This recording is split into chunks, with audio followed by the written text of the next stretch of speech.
අයිබෝවන් සුබම සුබ සන්ධ්‍යා ප්‍රාර්ථනා කරනවා අද එකතු වී සිටින ඔබ සියලුම දෙනාට. අද අපි මේ එකතු වෙන්නේ හේම මල්ලි කාන්තා විද්‍යාලය නුවර ආවේ මරියා කන්‍යාරාමේ මීගමුව හොරේසන් ජාතික පාසල සහ කොළඹ ඉසිපතන විද්‍යාලයන්හි අන්තර්ක්‍රියාකාරී සංගම එක්ව සංවිධානය කරන Evolving Mindsets දෙවන අධ්‍යයනත් සමගයි. අද වැඩසටහන මෙහෙයවන මම කොළඹ ඉසිපතන විද්‍යාලයේ අන්තර්ක්‍රියාකාරී සංගමේ සමාජික සසින්දු නිල්මන්ත පල්හිවන්න. අද අපිත් එක්ක එකතු වෙන්නේ කේශිර දිසානායක මහතා. අපි අයිබෝන් කියලා පිළිගන්නවා ඔබතුමාව. අයිබෝන් ඔබට. අයිබෝන් ප්‍රථමයෙන්ම වැඩසටහන ආරම්භයට මත්තෙන් මම මගේ ගෞරවනීය ස්තුති පුද කරන ඔබතුමන්ට කාර්යබහුල පුද්ගලයෙක් කියලා අපි මේ පුංචි ආරාධනාවක් පිළිගෙන අද අපේ වැඩසටහනට සම්බන්ධ වෙන්න පිළිබඳව. බොහොම ස්තුති සන්තෝෂයි ඔයාලා. ඔව්. ගොඩක් සන්තෝෂයි කාර්ය කරන වැඩේ. හරි කරගෙන. ස්තුති මහත්මයාණනි. ප්‍රථමයෙන්ම මම ඔබෙන් දැනගන්න කැමතියි මේ මානසික ක්‍රියාකාරීත්වය සහ අද අපි මාතෘකාව වෙන්නේ මනස පාලනය කිරීම සහ සියදී නොසා ගැනීම අවම කිරීම සම්බන්ධව. එතකොට මම දැනගන්න කැමතියි කුමක්ද මේ මනස සහ සියදිවි නසා ගැනීම අතර තියෙන සම්බන්ධය. මුලින්ම අපි ඒ ගැන කතා කරලා මම හිතුවා ඒක වැදගත් වේවි මේ අහන් ඉන්න සියලු දෙනාට. ඉස්සෙල්ලාම මම කේශර දිසානායක. මෙතන මාව දන්න කට්ටියත් ඇති. සමහරව අද වෙන්නත් මාව දකින්නේ. ඉතින් මම මනස සංවර්ධනය කරගන්න කියන මනස දියුණු කරගන්න කියන සහ මේ පුද්ගල සංවර්ධනය කොහොමද අපි අපේ උපරිමය ලෝකයේ පෙන්වන්නේ අපේ උපරිමයට අපි යන්නේ කොහොමද අපේ මනස හරියට දියුණු කරගන්න කොහොමද ප්‍රශ්න වලට නිවැරදිව මුහුණ දෙන්නේ කොහොමද ඒ හරහා අපේ ජීවිතේ උපරිම තැනකට අපේ මනස ගේන්නේ කොහොමද කියන එක තමයි මම මිනිස්සුන්ට පුද්ගලයන්ට කියලා දෙන්න උත්සාහ කරන්නේ. ඉතින් ඔය අහන ප්‍රශ්නේ තමයි සියවෙදිවි නසා ගැනීම සහ මනස සමග තියෙන සම්බන්ධතාවය නේද? ඔව් අනිවාර්යයෙන්. ඒක තමයි ප්‍රශ්නේ. දැන් හැම දෙයක්ම අපේ ලෝකේ මේ ලෝකෙ සිද්ධ වෙන්නේ මනස මූලික කරගෙන. අපේ දැන් මේ වෙලාව අපේ මේ තියෙන කැමරාස් පාවිච්චි කරන හෙඩ්ෆෝන්ස් කැමරාස් ඕන දෙයක් වෙන්න පුළුවන්. මේ හැම දෙයක්ම ඉස්සෙල්ලම මේ පෘථිවිය නිර්මාණය වෙන්න කලින් ඉස්සෙල්ලම නිර්මාණයලා තියෙන මිනිස්සුන්ගේ මනස. ඒ කියන්නේ ඉස්සෙල්ලම එයා හිතුවා මේ විදිහට මම නිර්මාණය කරන්න ඕනේ. ගුග්ලියල්මෝ මාකෝනි රේඩියෝ එක හදන්න කලින් එයා හිතුවා මට අවකාශය හරහා තරංග සංවේදනය කරන්න ඕනේ. ඉතින් ඒ විදිහට එයා හිතුවට පස්සේ තමයි අද මේ දියුණු තාක්ෂණික මෙවලම් මේ ලෝකෙට ඇවිල්ලා තියෙන්නේ. සිය දිවි නසා ගන්නවා කියන්නේ එහෙම නැත්නම් තමන්ගේ ජීවිතය නැති කර ගන්නවා කියන්නේ එයාට හිතෙනවා තව දුරටත් මට ජීවත් වෙන්න බෑ. තව දුරටත් මේ ජීවත් වෙන එකේ කිසිම ප්‍රයෝජනයක් නැහැ කියන එක. එතකොට කෙනෙක්ට එහෙම හිතෙන්නේ ඇයි? ඒකට හේතුව මොකක්ද? මොකද දැන් බිලියන ගාණක් මිනිස්සු ලෝකෙ ඉන්නවා. ඒ වගේම බිලියන ගාණක් මිනිස්සු ජීවත් වෙන්න ආශාවෙන් ගත කරනවා. ඒ අතර බහුතරයක් පිරිස, බහුතරයක් නෙමෙයි සුළුතර පිරිසක් තමන්ගේ ජීවිතේ ඉවර කරගන්න උත්සාහ කරනවා. මේකට හේතුව මොකක්ද? මේකට හේතුව සමාජීය බලපෑම් තියෙනවා. ඒ වගේ මෙයාලගේ යහළු මිතුරු කණ්ඩායම් වල බලපෑම් තියෙනවා. ගුරුවරයන්ගේ බලපෑම් වෙන්න පුළුවන්. විභාග නිසා වෙන්න පුළුවන්. ලොකු ප්‍රශ්න ගණනාවක් නිසා තමයි සියදී නසා ගැනීම සිද්ධ වෙන්නේ. ඒ වගේම මම වාර්තාවක කොටසක් ගෙනලා තියෙනවා ඇමරිකාවේ 2017 කරපු ස්ටඩි එකක්. මේකෙදි මෙයාලා කියනවා 18600ක් ළමයි 18ට අඩු ළමයි සියදී නසා ගන්න කියනවා. 18ට අඩු ළමයි. එතකොට මේ වැඩි හිටියවත් නෙමෙයි මේ ළමා කාලයේ ගෙවන පුද්ගලයෝ තමයි මේ සියදිවි නසා ගැනීම කරගෙන තියෙන්නේ. එතකොට ඒකම මේ ස්ටඩි එකේ තව කියනවා under 15 7400ක් අවුරුදු 15න් පහළ 7400 පුද්ගලයෝ මේ 2017 සියදිවි නසා කරගෙන තියෙනවා. මේක ඉතාම සැලකිය යුතු ප්‍රශ්නයක්. හේතුව අවුරුදු 15න් පහළ කියන්නේ කිසිම ජීවිතේ ප්‍රශ්නයක් එන්නේ නැති වයසක්. ඒ කියන්නේ මේ ළමයි ඉතාම සතුටෙන් සෙල්ලම් කරන අලුත් දේවල් හොයාගන්න ඒ වගේ වයසක් තමයි අවුරුදු 15න් පහළ කියන්නේ. එතකොට මේ වගේ වයසක ඉන්න ළමයි පවා සියදිවි නසා ගන්නවා කියන්නේ යම් කිසි ප්‍රශ්නයක් සමාජයේ තියෙනවා. මොකද අවුරුදු 15න් පහළ ළමෙක්ට සියදිවි නසා ගන්න හිතනවා කියන්නේ ජීවිතෙන් යන්න හිතනවා කියන්නේ එයාට ලොකු ප්‍රෙෂර් එකක් සමාජයෙන් එනවා කියන එක. එතකොට ඔය අහුවා මනස සහ සියදිවි නසා ගැනීම අතර තියෙන සම්බන්ධය මොකක්ද? දැන් අවුරුදු 15න් පහළ ළමෙක්ට මේ වගේ ප්‍රෙෂර් එකක් එනවා. අපිට පවා ප්‍රශ්න ජීවිතේ එනවා. ප්‍රශ්න නැති මනුස්සයෙක් නැහැ. ප්‍රශ්න ඕන කෙනෙක්ට එනවා. ප්‍රශ්න නිසා තමයි අපි මෝහත් වෙන්නේ. ප්‍රශ්න නිසා තමයි අපි ශක්තිමත් වෙන්නේ. නමුත් ගැටලුව තියෙන්නේ සමහර පුද්ගලයන්ට මනසේ විභාව්‍යතාවය නැහැ. මනසේ ශක්තියක් නැහැ මේ ප්‍රශ්න වලට නිවැරදිව මුහුණ දෙන්න. ඉතින් මේ මනස ශක්තිමත් කර ගැනීම සියදිවි නසා ගැනීමට බලපාන්නේ කොහොමද කියන එකට ප්‍රධානම කාරණාව තමයි මනස නැත්තම් ජීවිතයක් නැහැ මිනිස්සුන්ට. ඒ කියන්නේ මම ජීවත් වෙනවද මම මේ ජීවිතෙන් යනවද කියලා මිනිස්සෙක් තීරණය කරන්නේ තමන්ගේ මනස. එහෙනම් මිනිස්සෙක් ඇයි තමන්ගේ ජීවිතෙන් යන්න තීරණය කරන්නේ? ඒකට හේතුව මේ මනසේ තියෙන විභව්‍යතාවයන් එයා දන්නේ නැහැ. එයාගේ තරම එයා දන්නේ නැහැ කොටින්ම කිව්වොත්. මගේ ඇතුළේ ඉන්න යෝධයා කවුද කියලා තමන් දන්නේ නැහැ. ඉන්න මේක නිසා තමයි මිනිස්සු ජීවිතෙන් යන්න හදන්නේ. එකන මේ පොඩි චින්තනයක් පටු චින්තනයක් යා හිතනවා මට ප්‍රශ්න ගලාගෙනවා මට තරම් ප්‍රශ්න කාටවත් නැතුව ඇති මේක බලන වුණත් මේ යම් ප්‍රශ්නවලට මුහුණ දෙන්න වෙන්න පුළුවන් ජීවිතය. ඒකට හිතනවා මට තරම් ප්‍රශ්න කාටවත් නැතුව මට මේ ප්‍රශ්න වලට මුහුණ දෙන්න බෑ. මෙතනින් එහා ජීවිතේ මේ ප්‍රශ්නෙන් තොර ලෝකයක් මට නැහැ. මම මෙවෙන් කොහොමද ගොඩ එන්නේ? හොඳම විසඳුම ජීවිතය අත්හැර දාලා මම මේකෙන් අයින් වෙන්නේ. ඉතින් එහෙම හිතන පුද්ගලයාට ඇත්තටම ජීවිතයේ සැබෑ ශක්තිය ගැන ඇත්තට මේ මනසෙන් කරන්න පුළුවන් දේවල් ගැන තමන්ට ඕන විදිහට ජීවිතය සකස් කරගන්නේ කොහොමද කියන එක ගැන ලොකු අවබෝධයක් නැහැ. එයාට ඒ දැනුම නැහැ. ඉතින් මං ලාංකීය සමාජය තුළ උනත් දැන් නම් ලොකු උනන්දුවක් පවතිනවා මේ මනස ශක්තිමත් කරගන්න, මනස දියුණු කරගන්න, මිනිසුන්ට දියුණු වෙන්න, ප්‍රශ්න වලට මුහුණ දෙන්න මේ දේවල් ඉගෙන ගන්න ලාංකීය සමාජයේ දැන් ලොකු උනන්දුවක් ඇවිල්ලා තියෙනවා. නමුත් ඒ YouTube වගේ අන්තර්ජාල මේ දේවල් වලින් දැන් තරුණ පරම්පරාවට ලොකු දැනුමක් ලබා ගන්න පුළුවන්. ඒක නිසා ඒ දැනුම යාට ලැබෙනවා. නමුත් බහුතර මේ දුෂ්කර පළාත්වල මේ ඉන්න කට්ටියගේ සියදී නසා ගැනීම වැඩි. හේතුව මෙයාට ලොකු දැනුමක් නැහැ. මෙයාලගේ මනසේ චින්තනයේ පුළුල් නැහැ. ප්‍රශ්නයකින් පැනගන්නේ කොහොමද? මෙතනින් එහාට යන්නේ කොහොමද? මනස ශක්තිමත් කරගන්නේ කොහොමද? මේ පෘථුවියට මම ආවේයි කියන එක යාට තේරෙන්නේ. හැම කෙනෙක්ටම ජීවිතේ තියෙන ඕන දර්ශනයක්. හැම කෙනෙක්ටම ජීවිතේ තියෙන්න ඕනේ. මම මේ පෘථුවියට ආවේයි. මගේ මේ පෘථුවියේ තියෙන රාජකාරිය මොකක්ද? ඇයි මම මෙහෙම ඉපදුනේ? මගේ මොකක්ද අනිත් මිනිස්සු වෙන්න පුළුවන් සේවය? මෙන්න මේ ඉලක්කයක්, මෙන්න මේ අරමුණක් මිනිස්සුගේ හිතේ නැත්තම් ඒ මිනිස්යාට ජීවිතේ ඉදිරියට යන්න බෑ. ඉතින් මේ අරමුණක් නැති අය තමයි ගොඩක් දුරට සියදිවි හානි කර ගැනීම සිද්ධ කරගන්නේ. ඉතින් ඒක තමයි මනස සහ මේ සියදිවි හානි කර ගැනීම අතර තියෙන සම්බන්ධතාවය. මගෙන් කෙනෙක් පුද්ගලික ප්‍රශ්නයක් අහලා තියෙනවා. මිනිසුන් සියදිවි හානි කර ගැනීමට විෂාදය බලපානවද? සියදිවි හානි කරගන්න හැමෝටම විෂාදය තියෙනවද? විෂාදය තියෙන හැමෝම සියදිවි හානි කරගන්නවා කියන්නේ. මම ඒකට පිළිතුරක් ලබා දෙන්නම්. දැන් ඔය අහන විදිහට හැමෝටම විෂාදය තියෙනවද කියන එක තමයි ඔයා මෙතනදී අහන්නේ. සියදිවි නසා ගන්න හැමෝටම විෂාදය තියෙනවද කියන. එතකොට සියදිවි නසා ගන්න හැමෝටම විෂාදය නැහැ. ඒ වගේම විෂාදය තියෙන හැමෝම සියදිවි නසා ගන්නෙ නැහැ. විෂාදය තියෙනවා මට්ටම් කිහිපයක්. විෂාදය නැත්තම් ડિප්‍රෙෂන්. අපි ජීවිත ප්‍රශ්නවලදී එක්තරා මට්ටමකට ડિප්‍රෙස් වෙනවා. එක්තරා මට්ටමකට විෂාදයට ලක් වෙනවා. ඒ කියන්නේ අපේ ප්‍රශ්න වලට මුහුණ දෙන්න බැරුව ඔළුවේ එන මේ තෙරපි. එතකොට විෂාදය කියන රෝගී මට්ටමේ ඉන්න කෙනෙක් විෂාදය කියන රෝගී මට්ටමක ඉන්න කෙනෙක්ට සිද්ධ වෙන්නේ එයාට ගෙදරින් එළියට යන්න හිතෙන්නේ. එයාට ඇඳෙන් එළියට බහින්න හිතෙන්නේ. අනික් මිනිස්සු එක්ක කතා කරන්න හිතෙන්නේ. සමාජයට යන්න හිතෙන්නේ. අලුත් දෙයක් කරන්න හිතෙන්නේ. ඉතින් ඒ තමයි විෂාදය කියන මට්ටම. මේකේ තියෙනවා සිවියර් ડિප්‍රෙෂන්. ડિප්‍රෙෂන් කියන්නේ විෂාදය කියන ඉංග්‍රීසි වචනය. එතකොට මේකේ සිවියර් ડિප්‍රෙෂන් කියලා ලෙවල් එකක් තියෙනවා. ඒ කියන්නේ ඉතා දරුණු ආතතිමය තත්ත්වයක්, දරුණු විෂාදයක්. මෙන්න මේ සිවියර් ඩිප්‍රෙෂන් මට්ටමේදී තමයි මිනිසුන් ගොඩක් සියදිවි නසා ගන්න උත්සාහ කරන්නේ.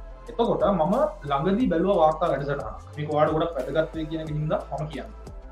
දැන් ගොඩක් අයට මේ විෂාදය එන්න හේතුව දැන් බටහිර විද්‍යාත්මකව බැලුවොත්, ඒ කියන්නේ මේ බටහිර රෝග විශ්ලේෂණය කරන ක්‍රමය අනුව ඔයාලව දාලා දිනවා අපිට දෙලා තියෙන විෂාදය කියලා කැටගරි එකක්. නමුත් පෙරදිග මේ වෙදකම් තාක්ෂණයේදී මනස සුව කිරීමේ තාක්ෂණවලදී මනස ශක්තිමත් කිරීමේදී විෂාදය කියලා වෙනම කැටගරි එකකට දාන්නේ නැහැ. අපේ මේ පෙරදිග සංස්කෘතින් වල පෙරදිග දැනුම් පරම්පරාවන් වල කියවෙන්නේ එකම එක දෙයයි. මනස රෝගී වීම. මේකට මේ විෂාදය ඇතුළු සියලුම දේවල් අය. මනස රෝගී වුණොත් මේ විෂාදය වෙන්න පුළුවන්, ඩිමෙන්ෂියා කියනවා, කාන්සා තත්ත්වයන් කියනවා, ඇන්සයිටිස් මේ වගේ ඕනම ලෙඩක් එන්න පුළුවන් මනස රෝගී වුණොත්. ඉතින් විෂාදය කියන එකට ඇත්තටම හේතුව දැන් විෂාදය හැදිච්ච කෙනෙක්ට කරන්නේ ප්‍රතිවර්ග දෙනවා එක එක බොන්න. මොකද මොලේ කිමිකල්ස් ඉම්බැලන්ස් වෙනවා. එහෙම නැත්නම් මොලේ තියෙනවා යම්කිසි රසායනික ක්‍රියාවලින් අපේ මොලේ සිද්ධ වෙනවා. එතකොට මේ රසායනික ක්‍රියාවලින් ජීවිතේන ප්‍රශ්නවලදී ජීවිතේ ප්‍රශ්නවලට අධික ලෙස මුහුණ දෙන්න කෙනෙක්ට බැරි නම් මේ රසායනික ක්‍රියාවලින් වෙනස් වෙනවා. වෙනස් වුණ ගමන් තමයි මේ ડિප්‍රෙෂන් කියන ලෙවල් එක එන්නේ. එතකොට මේ ડિප්‍රෙෂන් එහෙම නැත්නම් විෂාදය තියෙන කෙනෙක්ට දෙන දෙයක් තමයි මේ පෙති. එහෙනම් දැන් බොන්න දෙනවා පෙති සහ තව ECT කියලා තෙරපිස් තියෙනවා, මැග්නටික් ඉලෙක්ට්‍රික් කරන්ට් එකක් මොලේට අල්ලලා කරන තෙරපිස්. මේ වගේ තෙරපිස් රාශියක් තියෙනවා. නමුත් විශාලම ප්‍රශ්නය තමයි දැන් මගේ ළඟට ආපු විෂාද රෝගීන් ඉන්නවා. එක බෙහෙත් පෙත්තක්වත් දෙන්න නැතුව ඒ කට්ටිය සුව වෙලා තියෙනවා. ඒකට හේතුව මෙන්න මේකයි. දැන් ප්‍රශ්නය ආවේ පිටින් තමයි. හිතන්නේ කෙනෙක්ට විෂාදය තියෙනවා. කෙනෙක්ට විෂාදය තියෙනවා. මම දැක්ක මෙතන කෙනෙක් කියනවා තරහ යනවා කියලා ගොඩක්. හරි. ඔයාලට තරහ යනවා වෙන්න පුළුවන්. ડિප්‍රෙෂන් තියෙනවා වෙන්න පුළුවන්. මේ හැම දෙයකටම මුලව හොඳට හිතලා බලන්න. මතු පිටින් ආපු ප්‍රශ්නයකට ඔයා රියැක්ෂන් එකක් දෙන්න ගියා. රියැක්ට් කරන්න ගියා. නැත්නම් ප්‍රතික්‍රියා කරන්න. ඒ ප්‍රතික්‍රියා කරන්න ගියේ එකෙන් තමයි මේ ප්‍රශ්නේ ඔයාලට පැන නැගෙන්නේ. මම තව පැහැදිලි කරන්නම්. එක්තරා කෝට් එකක් එනවා නම් ලස්සන කතාවක් තියෙනවා. ඔබේ ප්‍රශ්නය නොවේ ඔබේ ප්‍රශ්නේ. ඔබේ ඒ ප්‍රශ්නයට දක්වන ප්‍රතිචාරයයි ඔබේ ප්‍රශ්නය. ආවත් මං කියන්න. ඔබට එන ප්‍රශ්නය නෙමෙයි ඔබේ ප්‍රශ්නය. ඔබ ප්‍රශ්නයට දක්වන ප්‍රතිචාරයයි ඔබේ ප්‍රශ්න. ඒ කියන්නේ එකම මනුෂ්‍යයට එකම ප්‍රශ්නය එන්න පුළුවන් විදි කීපයකට. අපි හිතමු එකම මනුෂ්‍යයට එකම විදිහ ප්‍රශ්නයක් මිනිස්සු දෙන්නෙක්ට එකම විදිහ ප්‍රශ්නය එනවා. නමුත් මිනිස්සු දෙන්න රියැක්ට් කරන්නේ ප්‍රතික්‍රියා කරන්න දෙවිදිහකට. ඔයාලා දන්නවා දැන් සාමාන්‍ය මේ සමාජයේ ජීවත් වෙන එදිනෙදා ජීවිතය ගත කරගෙන යන කෙනෙක්ට එන්න පුළුවන් යම්කිසි ප්‍රශ්නයක්. එතකොට ඒ කෙනා යම්කිසි ප්‍රශ්නයට මුහුණ දෙන විදිහයි යම්කිසි අපි හිතමු ටිකක් ආධ්‍යාත්මික වේලා මනස ශක්තිමත් කරගත්ත.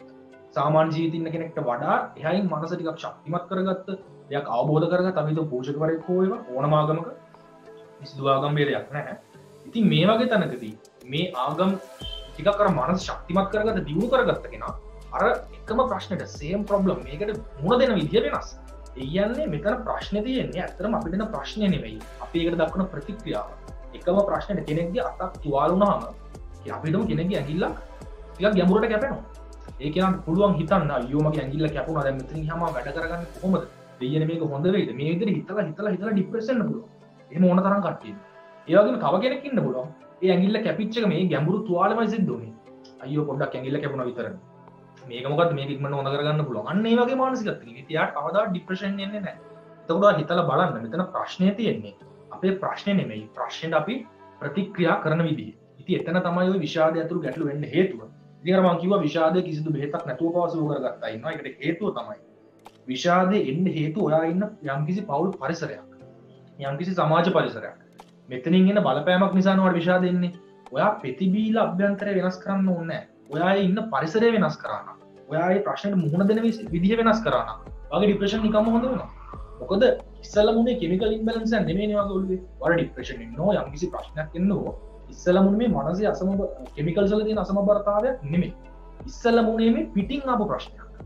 හරි? ඒ පිටින් ආපු ප්‍රශ්නෙට ඔයා ප්‍රතික්‍රියා කරේ ඇතුලේ. ඔයා ඔයාගේ ප්‍රශ්නේ තියෙන ඇතුලේ ඔයාගේ ප්‍රතික්‍රියාව ඔයා ඕන විදිහට ප්‍රතික්‍රියා කරන්න.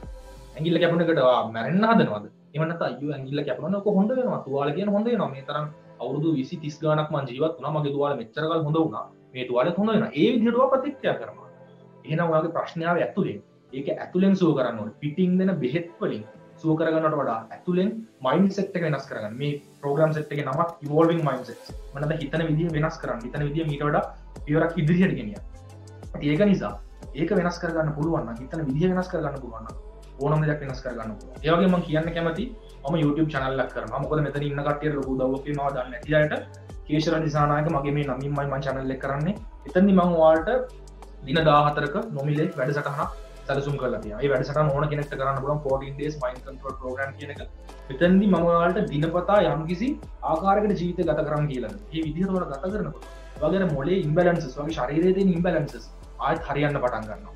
ඒ වගේ මම මේ මනස සම්බන්ධයෙන් ගොඩක් දේවල් කතා කරලා දෙනවා. හැම දෙයක්ම මෙතන ડિප්‍රෙෂන් එකේ වෙච්ච කෙනෙක් ඉන්නවනම් ජීවිතේ ලොකු ප්‍රශ්න වලට වැටිච්ච කෙනෙක් ඉන්නවනම් අනිවාර්යෙන් එතන සහභාගී වෙන්න. මේ දේ බලලා දෙයක් ඉගෙන ගන්න, ඔයාලගේ කට්ටියත් එක්ක මේ දැනුම ෂෙයා කරගන්න. වර්තමාන සමාජයේ සියදිවි නසා ගැනීමේ ප්‍රවණතාව පිළිබඳව විස්තර කරන්න කියලා දෙනවා. මේක හැමෝටම වැදගත්. මොකද ඔයා මෙතන බලන කෙනා සියදිවි නසා ගන්න හිතන් ඉන්න කෙනෙක් නෙමෙයි වෙන්න පුළුවන්. හොඳද? නමුත් මම ප්‍රශ්න බලන්නේ මගේ ෆෝන් එකේමයි. ඒක නිසා ඒ බලලා මම ඔයාලට කියන්නම්. එතකොට සියදිවි නසා ගන්න හිතන් නැති කෙනෙක් වුණත්, ඔයා මානසික ශක්තිමත් කෙනෙක් වුණත්, ඔයාගේ ජීවිතේ ගොඩක් ඉස්සරහට ඉලක්ක දෙන්න පුළුවන්. ඒ ඉලක්ක වලට යන කෙනෙක් වුණත් ඔයාට ගොඩක් වැදගත් සියදිවි නසා ගැනීම පිළිබඳ මේ සමාජයේ තියෙන ප්‍රවණතාවය. අනේ මම නැත්තම් සමාජයේ මේ දිනවල තියෙන දේවල්. එතකොට ඔයාලා දන්නවද අපේ සියදිවි නසා ගැනීම ලංකාවේ ස්ටඩිස් මම තාම ස්ටඩි කරේ නැහැ. මම ඔයාලට ඉස්සෙල්ලා කිව්වේ ඇමරිකන් ස්ටඩි එකක්. ඔයාලා සහභාගී වුණාම දකින්න ඇති 18600ක් අවුරුදු 18න් 15 ළමුන් සියදිවි නසා ගන්නවා. ඒ අතරින් 7400ක් අවුරුදු 15න් 15 ළමුන්. ඉතින් මේ තරම් මේ පොඩි ළමයි පවා සියදිවි නසා ගැනීමේ මට්ටමකට අවිල්ලා තියෙනවා. මේකට හේතුව බැලුවොත් දැන් මේ ඇමරිකානු සංස්කෘතියේදී එයාලා ගොඩක් අපේ තරම් ආධ්‍යාත්මික පැත්තකට යන්නේ. නමුත් දැන් එයාලා මේ තාක්ෂණික වර්ධනය එයාලා උපරිමයට ගිහින් ඉන්නේ. උපරිමයට නැතත් එයාලා සෑහෙන දියුණුවකට ගිහින් ඉන්නේ. දැන් එයාලට තේරෙනවා තාක්ෂණික දියුණුව හෝ විනෝදකාමී වීම හෝ පමණක් නෙවෙයි ජීවිතයේ සතුට කියන්නේ. දැන් එයාලා මේ බටහිර තාක්ෂණික ක්‍රම අතරෙම මේ පෙරදිග සංස්කෘතීන් වල තිබුණු මනස ශක්තිමත් කිරීමේ ක්‍රම, මනස දියුණු කිරීමේ ක්‍රම, මේ ආගම් දර්ශන වලින් ආපු විදි, මේ දේවල් යාලා පොන් වෙන්න පටන් ගන්න තියෙනවා. ඉතින් මේ මම ලංකාව ගැන කතා කරොත් අපේ තවමත් මේක මදි. අපේ තවම ස්කූල් සිස්ටම් එකට, ස්කූල් එඩියුකේෂන් සිස්ටම් එකට, මේ අධ්‍යාපන ක්‍රමයට මේ මනස පාලනය මේ මනසේ ශක්තිමත් භාවය කරගන්නවා කියන මේ මනස ශක්තිමත් කරගන්නවා කියන එක ඉල්ල මදි තාම මේක බැහල මැඩි ඉතින් මේක පොඩි කාලන අම්ම තාත්තිවා දරුවට කියල දෙන්නවා මමවාට කියල දෙන්න සරල මේ සුළු මොහොතක් මයිතන්න විනාඩි 40ක් වගේ කාලයක් තියෙන්නේ ඒ අතරතුර යාට උපරිම දෙයක් දෙන්න ඕන හින්දා මම පුළුවන් තරම් රිෆර් කරන්න ලින්ක්ස් එහෙම නැත්නම් බලන්න ලින්ක්ස් බලන්න වීඩියෝස් බලන්න පොත් ඔයාලට කියන්න මොකද ඔයාලට මේ දේවල් කියවලා ලොකු දැනුමක් ලබා ගන්න පුළුවන් මම මේ පොඩි වෙලාවේ දෙනවට වඩා ලොකු දැනුමක් ඔයාලට තියෙන ලබා ගන්න පුළුවන් ඉතින් මට අංක එක ඔයාලට මේ ඉන්න මට්ටමින් ඉහළට යන්න ඕන කෙනෙක්ට සියලු විනාශා ගන්න කෙනෙක්ට හිතෙන කෙනෙක් ඉන්නවා වෙන්න පුළුවන් ડિප්‍රෙෂන් තියෙන කෙනෙක් ඉන්නවා වෙන්න පුළුවන් ගොඩක් ડિප්‍රෙෂන් තියෙනවා නම් ඔයා අනිවාර්යයෙන්ම මනෝ උපදේශකවරයෙක් හම්බ වෙන්න කවුන්සලර් කෙනෙක් මේ මනෝ උපදේශකවරයාගෙන් අමුණට පස්සේ එයා ඔයාව වෛද්‍යවරයෙක් ළඟට යවන්න ඕනද කියන එක තීරණය කරයි එක්වරම කවදාවත් සයිකියාට්‍රිස්ට් කෙනෙක් එහෙම නැත්නම් මනෝ වෛද්‍යවරයෙක් හම්බ වෙන්න යන්න එපා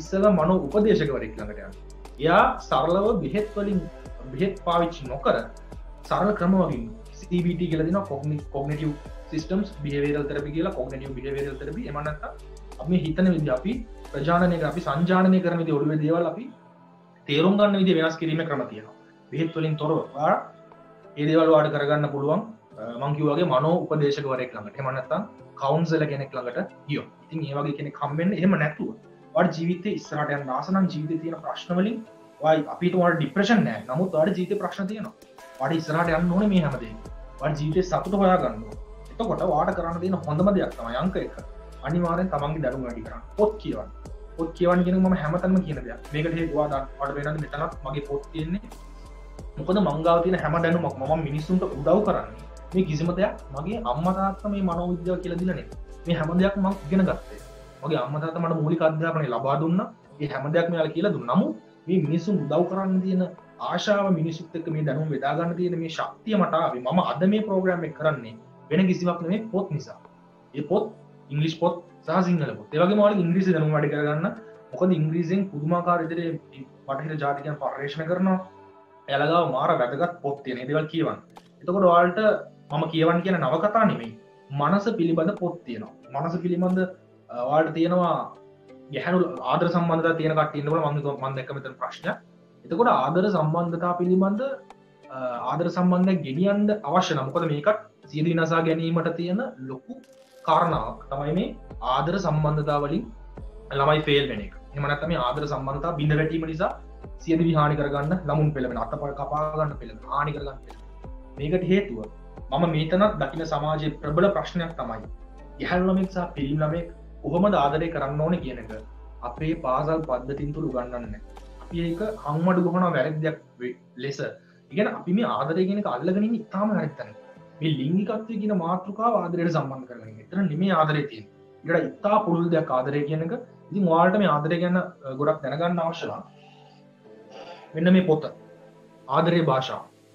ඒ කියන්නේ මේක පිටරට කෙනෙක් ලියපු පොතක් ඩොක්ටර් ගැරි චැප්මන් The 5 Love Languages. ඕනම කෙනෙක්ට විවාහක වෙන්න කෙනෙක් වෙන්න පුළුවන්. ආදර සම්බන්ධයක් නැති කෙනෙක් වෙන්න පුළුවන්. ආදර සම්බන්ධයක් තියෙන කෙනෙක් වෙන්න පුළුවන්. මේ ආදරයේ භාෂා කියන පොත අනිවාර්යෙන් කියවන්න. මොකද රිලේෂන්ෂිප්ස් සම්බන්ධතා අපි සුළු කොට තකන්න ඕන දෙයක් නෙමෙයි. මනුෂ්‍යයා කියන්නේ නිතරම අනික් අයත් එක්ක සම්බන්ධ වෙලා වැඩ කරන පුද්ගලෙක්. නිතරම අනික් අයත් එක්ක සම්බන්ධතාව පවත්වන සෝෂල් ඇනිමල්.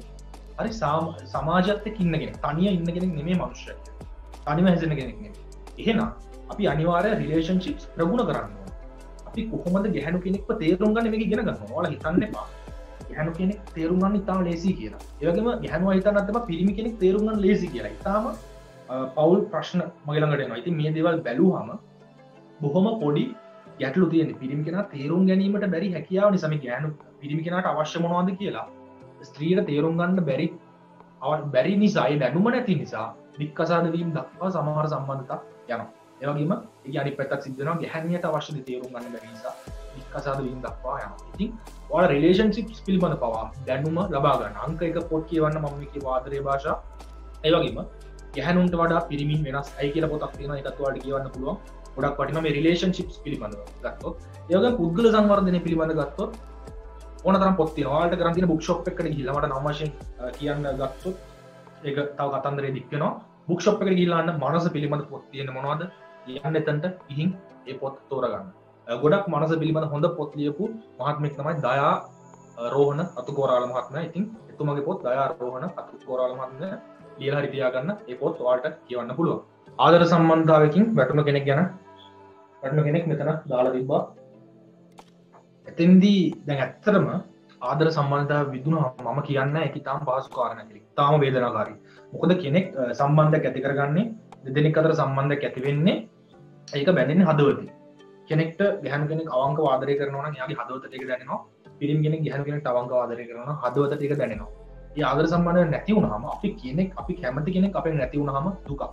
ඒක අපි කොහොමද දන්න දෙයක්. අපි කැමති දේ අපිට නැති වුණාම දුකක්. ඒක ප්‍රායෝගික සරල කරුණක්. එතකොට පොඩි කාලේදී අපිට සෙල්ලම් අපි කැමති සෙල්ලම් බඩුවක් වෙන කෙනෙක් අරන් ගියොත් ඒක අපිට දුකක්. අපි ඒකට කැමති නැහැ. ඉතින් ඒ වගේ දැන් පොඩි කාලේදී අපිට තිබ්බ වටිනාම දේ මේ සෙල්ලම් බඩුව. ඉතින් ඔයාලා ලොකු වෙද්දී මේ සෙල්ලම් බඩුව අප්ග්‍රේඩ් වෙලා තියෙනවා. මම කියන්නේ මේක සෙල්ලමක් කියලා. නමුත් මේ සෙල්ලම් බඩුවට තිබුණා වගේ ආශාව අපේ සහකරුවාවිත අපි ඇති අපි ආදරයක් ඇති. මේ සෙල්ලම් බඩුවට තිබ්බ සෙල්ලම් කරන්න තිබ්බ ආශාවක් නෙමෙයි. ඊට වඩා ගැඹුරු දෙයක්. ඊට වඩා ලොකු ආශාවක්. ඉතින් අපි ඒ කැමති කෙනා අපි ආදරය කරන කෙනා අපේ සතුට තියෙන ඒ කෙනා ළඟ. ඉතින් ඒ කෙනා ගියාම යන්නේ හදවතේ කොටසක් ගලවගෙන අපි ලොකු වේදනාවක් දැනෙනවා. සියදී නසා ගන්න බව පෙළමෙනා ඉන්නවා. නමුත් ඔයා සියදී නසා ගන්න පෙළමෙන්නේ නැහැ කියලා තිබුණා. ඒක තාම හොඳයි. හේතුව ඔයාගේ මනස ශක්තිමත්. මොකද ආදර සම්බන්ධතාවක් නිසා සියදී නසා ගන්නවා කියන්නේ ඔයාගේ දැනුමේ පුළුල් භාවය ගොඩක් අඩුයි. තව ගොඩක් දැනුවත් වෙන්න ඕන මනස පිළිබඳ. හොඳයි. ඉතින් මම ආදරය ගැන කතා කර හිටියේ රිලේෂන්ෂිප්ස් ආදර සම්බන්ධතාව ගොඩක් ඔයාලට අමාරු නම් අනිවාර්යෙන් මම කිව්වා වගේ කවුන්සලර් කෙනෙක්ට කතා කරන්න ගොඩක් ඔයාලා මනස වෙනස් කරන්න ඔයාලට උදව් කරනවා. මම ඔයාලට තව කියන්නම් තව ප්‍රශ්නයකට අපි යමු. මොකද තම ප්‍රශ්නයක් ගොඩක් වෙලා කතා කරාම ඒකට අවශ්‍යයක් වෙන නිසා. හොඳයි. බෙහෙත් බොන ගමන් ඇන්සයිටි වලට කරන්න පුළුවන් දේ. මම කතා කරන්නම් ඔයාලට දැන් බෙහෙත් බොන ගමන් ඇන්සයිටි වලට කරන්න පුළුවන් දේවල් සහ මෙතන ඉන්න සියලුම දෙනා ජීවිතේ ඉස්සරහට යන්න සුදුසු දේවල්. එතකොට දැන් මේ ප්‍රශ්න අපේ ජීවිතේ පාලනය රහිතකම බේසික්ම දේ මනසේ පාලනයක් නැහැ. ඔයාට තමන්ගේ මනස පාලනය කරගන්න බැරි කියන්නේ මේක ඇවිල්ලා අපි සෑහෙන විශාල කාලයක් තුළ පරිණාමය වෙච්ච සත්ත්වෙක් පුද්ගලයා කියන්නේ මනුෂ්‍යයා කියන්නේ. අපිට තියෙන ඉතා විශාල බුද්ධියක්. අපිට තියෙනවා ඉතා විශාල පරිකල්පනය කිරීමේ හැකියාව. එතකොට මෙන්න මේ හැකියාවල් තමයි මනුෂ්‍ය විඳවන්නේ.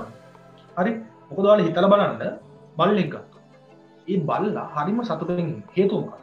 ඒ බල්ලට අපිට තරම් හිතන්න බෑ. ඒ බල්ලට අපිට තරම් දියුණු මොලයක් නැහැ. ඒ දියුණු මොලයක් නැති නිසා ඌ මාර සතුටින් ඉන්නේ.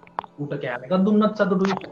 ඌට අනික් බඩු සතුටුයි. හරිම සතුටින් ඒ බල්ලා ඉන්න එකට හේතුව ඌට තියෙන අපිට වඩා දියුණු නැති සරල මොලයක්. එතකොට අපි මේ දුක් විඳින්නේ අපේ දියුණු මොලේ නිසා. ඒ වගේ මම හැම වෙලෙම කියන දෙයක් තමයි අපි දුක් විඳින්නේ ප්‍රධාන වශයෙන් කාරණා දෙකයි. ඒක මම ඔයාලත් එක්ක දැනුම් බෙදා ගන්න. එක කාරණයක් තමයි අපේ තියෙන අසීමිත පුදුමාකාර මතකයක්. අපේ මිනිස් මනසට පුදුමාකාර මතකයක් දීලා තියෙනවා. හරි? බුද්ධිමත් භාවයක් සමගින දෙයක් තමයි මතකය. සහ අපිට තියෙන ඉතා විශාල හැකියාවක් තමයි චිත්ත රූපම වීම හැකියාව. හරි? මෙන්න මේ හැකියාව දෙක නිසා තමයි පුද්ගලෙක් දුක් විඳින්නේ. මෙන්න මේ හැකියාව දෙක නිසා තමයි පුද්ගලෙක්ට ජීවිතේ ප්‍රශ්න එන්නේ. කොහොමද ඒක වෙන්නේ? මම ඒක පැහැදිලි කරන්න. එතකොට ඔයාලා හිතලා බලන්න ප්‍රශ්න තියෙන අයට මේක තේරෙයි. මේ වෙලාවේ ප්‍රශ්නක ඉන්නවා නම් ඔයාලට තේරෙයි. සමහර කට්ටිය ඉන්නවා, සමහර පුද්ගලයෝ ඉන්නවා. එයාලට පුළුවන් මීට අවුරුදු 10කට කලින් වෙච්ච සිදුවීමක් කල්පනා කරලා, ඒ ගැන කල්පනා කරලා තාමත් කඳුළු සලමින් පුදුමාකාර විදිහට දුක් වෙන යාළුවා මාර හැකියාවක් තියෙනවා. ඊට අවුරුදු 10කට කලින් වෙච්ච සිද්ධියක්. ඒ වගේම තව කට්ටියක් ඉන්නවා. තව අවුරුද්දකින් වෙන්න තියෙන දෙයක් ගැන පුදුමාකාර විදිහට දුක් වෙන්න පුළුවන් පිරිසක්. එතකොට මෙතන තියෙන ප්‍රශ්නේ මොකක්ද? එකක් තමයි අපි මේ විඳවන්නේ අපේ තියෙන අසීමිත මතකය. දෙක අපි මේ විඳවන්නේ අපිට මේ අනාගතේ මවන්න පුළුවන් හැකියාව. හරි? ඒ කියන්නේ අපි මේ අපේම බුද්ධිවත් බව, අපේම ඉන්ටෙලිජන්ස් එක තමයි අපි මේ විඳවන්නේ. එතකොට කොහොමද මේ විඳවීමෙන්, කොහොමද මේ දුකෙන් ගැලවෙන්න, කොහොමද මනස ශක්තිමත් කරගන්නේ? ඉතාම සරලයි. වචන වලින් කියන සරලයි. කරනකොට ඒක ප්‍රායෝගික ක්‍රියාකාරකම් හරහා යන්න ඕනේ. සරලම දේ තමයි ඔයාලගේ මේ වාඩ් මේ ලැබිලා තියෙන බුද්ධිය, මේ ස්වභාව ධර්මයෙන් ලැබිලා තියෙන බුද්ධිමත් භාවය, මතකයේ චිත්‍රෝමය වීම මේක විඳවන්න පාවිච්චි කරන්න එපා. විඳින්න පාවිච්චි කරන්න. ජීවිතේ යහපත් අතර ගන්න පාවිච්චි කරන්න. ඔයාලගේ ඉන්ටෙලිජන්ස් එකම ඔයාලට විරුද්ධව පාවිච්චි කරගන්න එපා. ඔයාලගේ ඉන්ටෙලිජන්ස් එක ඔයාලා වෙනුවෙන් පාවිච්චි කරගන්න. ඒක තමයි ඔයාලට තියෙන එකම රහස. ඉතින් ඒක කරන්නේ කොහොමද කියලා අහලා තිබුණා. ඒකට හොඳම දෙයක් තමයි මම ජීවිතේ සතුටින් ඉන්න, සාර්ථකව ඉන්න මිනිස්සු දිහා බැලුවම එයාලා කරන ඔයාලා හිතන ලෝකෙ ඉතාම දියුණු මිනිස්සු ඉන්නවා. නමුත් ඔයාලා හිතන්න එපා සල්ලි තිබුණ පළියට මිනිස්සු සතුටින් ඉන්නවා කියලා. මොකද මගේ ළඟ ඇවිල්ලා තියෙන ඉතාම හොඳ රැකියාවන් කරන ඉතාම හොඳට මුදල් යහමින් අතේ තියෙන මිනිස් නමුත් ප්‍රශ්න තියෙනවා. හිතේ මොකද්දෝ දෙගිඩියා කියලා හිතේ මොකද්දෝ ගැටලුවක් කියලා. හේතුව සල්ලි ආපු පළියට අපේ ජීවිතේ ප්‍රශ්න විසඳෙන්නේ නැහැ. අපි මුදල් හම්බ කරන්න ඕන, මුදල් වලට ආදරය කරන්න ඕන, මුදල් වලින් සමාජයට සේවයක් කරන්න ඕන. නමුත් මුදල් අපේ ප්‍රශ්න විසඳනවා කියලා හිතන්න එපා. හිත කියන්නේ මුදල් වලින් සනසන්න පුළුවන් දෙයක්. ඒක අපිම පාලනය කරගන්න ඕන දෙයක්. ඉතින් මුදල් තිබුණ අයත් මම මේ එක්සාම්පල් එක කිව්වේ කොයිතරම් මුදල් තිබුණ මිනිස්සු උනත් එයාට ප්‍රශ්න තියෙනවා. ඉතින් මුදල් හම්බෙද්දී අපේ ප්‍රශ්න අප්ග්‍රේඩ් වෙන එක විතරයි වෙන්නේ. හරි? මුදල් වලට වෛර කරන්න කියනවා නෙමෙයි. මුදල් ඉතාම වැදගත්. ආදරය කරන්න මුදල් වලට. මම කියන්නේ සරලවම කටුමැටි ගේක ඉන්න මනුෂ්‍යයට අපි හිතමු උයන්න පොල් කටු හැන්දක් නැති වෙන්න පුළුවන්. එයාගේ තියෙන ලොකුම ප්‍රශ්නේ පොල් කටු හැන්දක් නැති. නමුත් අරු පහේ සුපිරි නිවාසයක ඉන්න මනුෂ්‍යෙක් හිතන්න පුළුවන් මට හොඳ කාර් එකක් අපි හිතමු Audi BMW හෝ මට මේ කාර් එක ගන්න නැහැ නේ. හරි? එයාත් ඉන්න ප්‍රශ්නෙද? එයාට කොච්චර සල්ලි තිබ්බත් ඒ කාර් එක ගන්න සල්ලි. එතකොට ඔයාලා හිතලා බලන්න. මුදල් සහ මේ මුදල් තත්ත්වයක් එක්ක සමාජ තත්ත්වයක් එක්ක ප්‍රශ්නේ අප්ග්‍රේඩ් වීමක් වෙනවා හැර ප්‍රශ්න නැති වෙන්නේ. එහෙනම් මොකක්ද අපි එකකින් ඉගෙන ගන්න ඕන කාරණා? ඔබ සමාජයේ මොන තලයේ හිටියත් අතිශය මුදල් තියෙන කෙනෙක් වුණත්, මුදල් රහිත කෙනෙක් වුණත්, සාමාන්‍ය මට්ටමේ වුණත් ප්‍රශ්න හැමෝටම පොදුයි. ඔබේ මනස පාලනය කර ගැනීම ජනාධිපති වුණත්, ඔබ සමාජයේ පහළම මට්ටමක ඉන්න කෙනෙක් වුණත් ඔබ කිසිම දෙයක් කරගන්න ඔබේ මනස පාලනය කර ගැනීම අනිවාර්යෙන් අත්‍යවශ්‍ය කාරණයක්.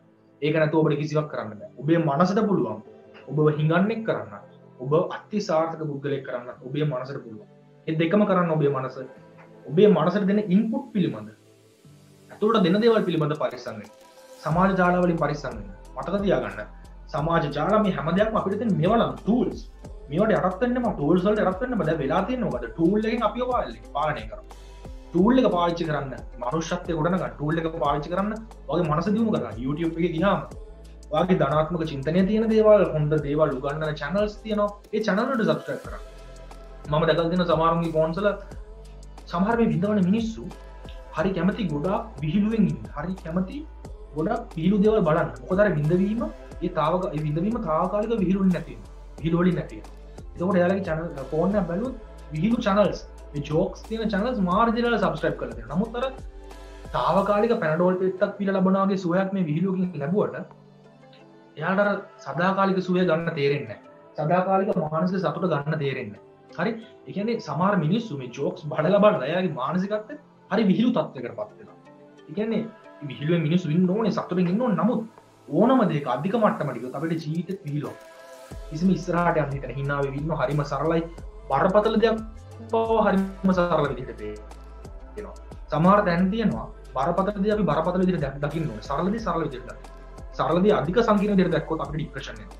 බරපතල දේ අධික සරල විදිහට දැක්කොත් අපිට අනිවාර්යෙන් ඉන්නේ අනතුරක් වෙනවා. ඉතින් අවශ්‍ය තැනදී අවශ්‍ය දේ බලන්න හැකියාව තියෙනවා. ඉතින් මම කිව්වා වගේ ඔයාගේ මනසට පුළුවන් ඔයා බිඳුවට වටන්නත්, මනසට පුළුවන් ඔයාව උඩටම ගෙනියන්න. ඉතින් මේ දෙකම ඔයාගේ මනසට කරන්න පුළුවන්. ඔයාගේ මනස පාලනය කරගන්න පුළුවන් ක්‍රම ගැන මම කිව්වා.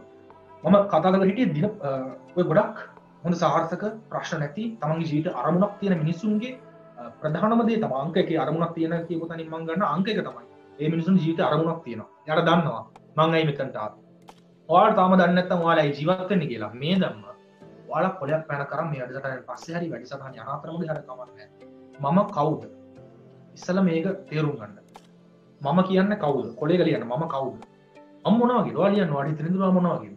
මගේ යාළුවෝ මං ගැන හිතන්නේ මොනවා වගේද? යාළුවන්ට ඔයා පේන්නේ මොනවා වගේද? යාළුවගෙන් අහන්න. මම සාමාන්‍ය කතා කරන භාෂාවෙන් කියන්නම්.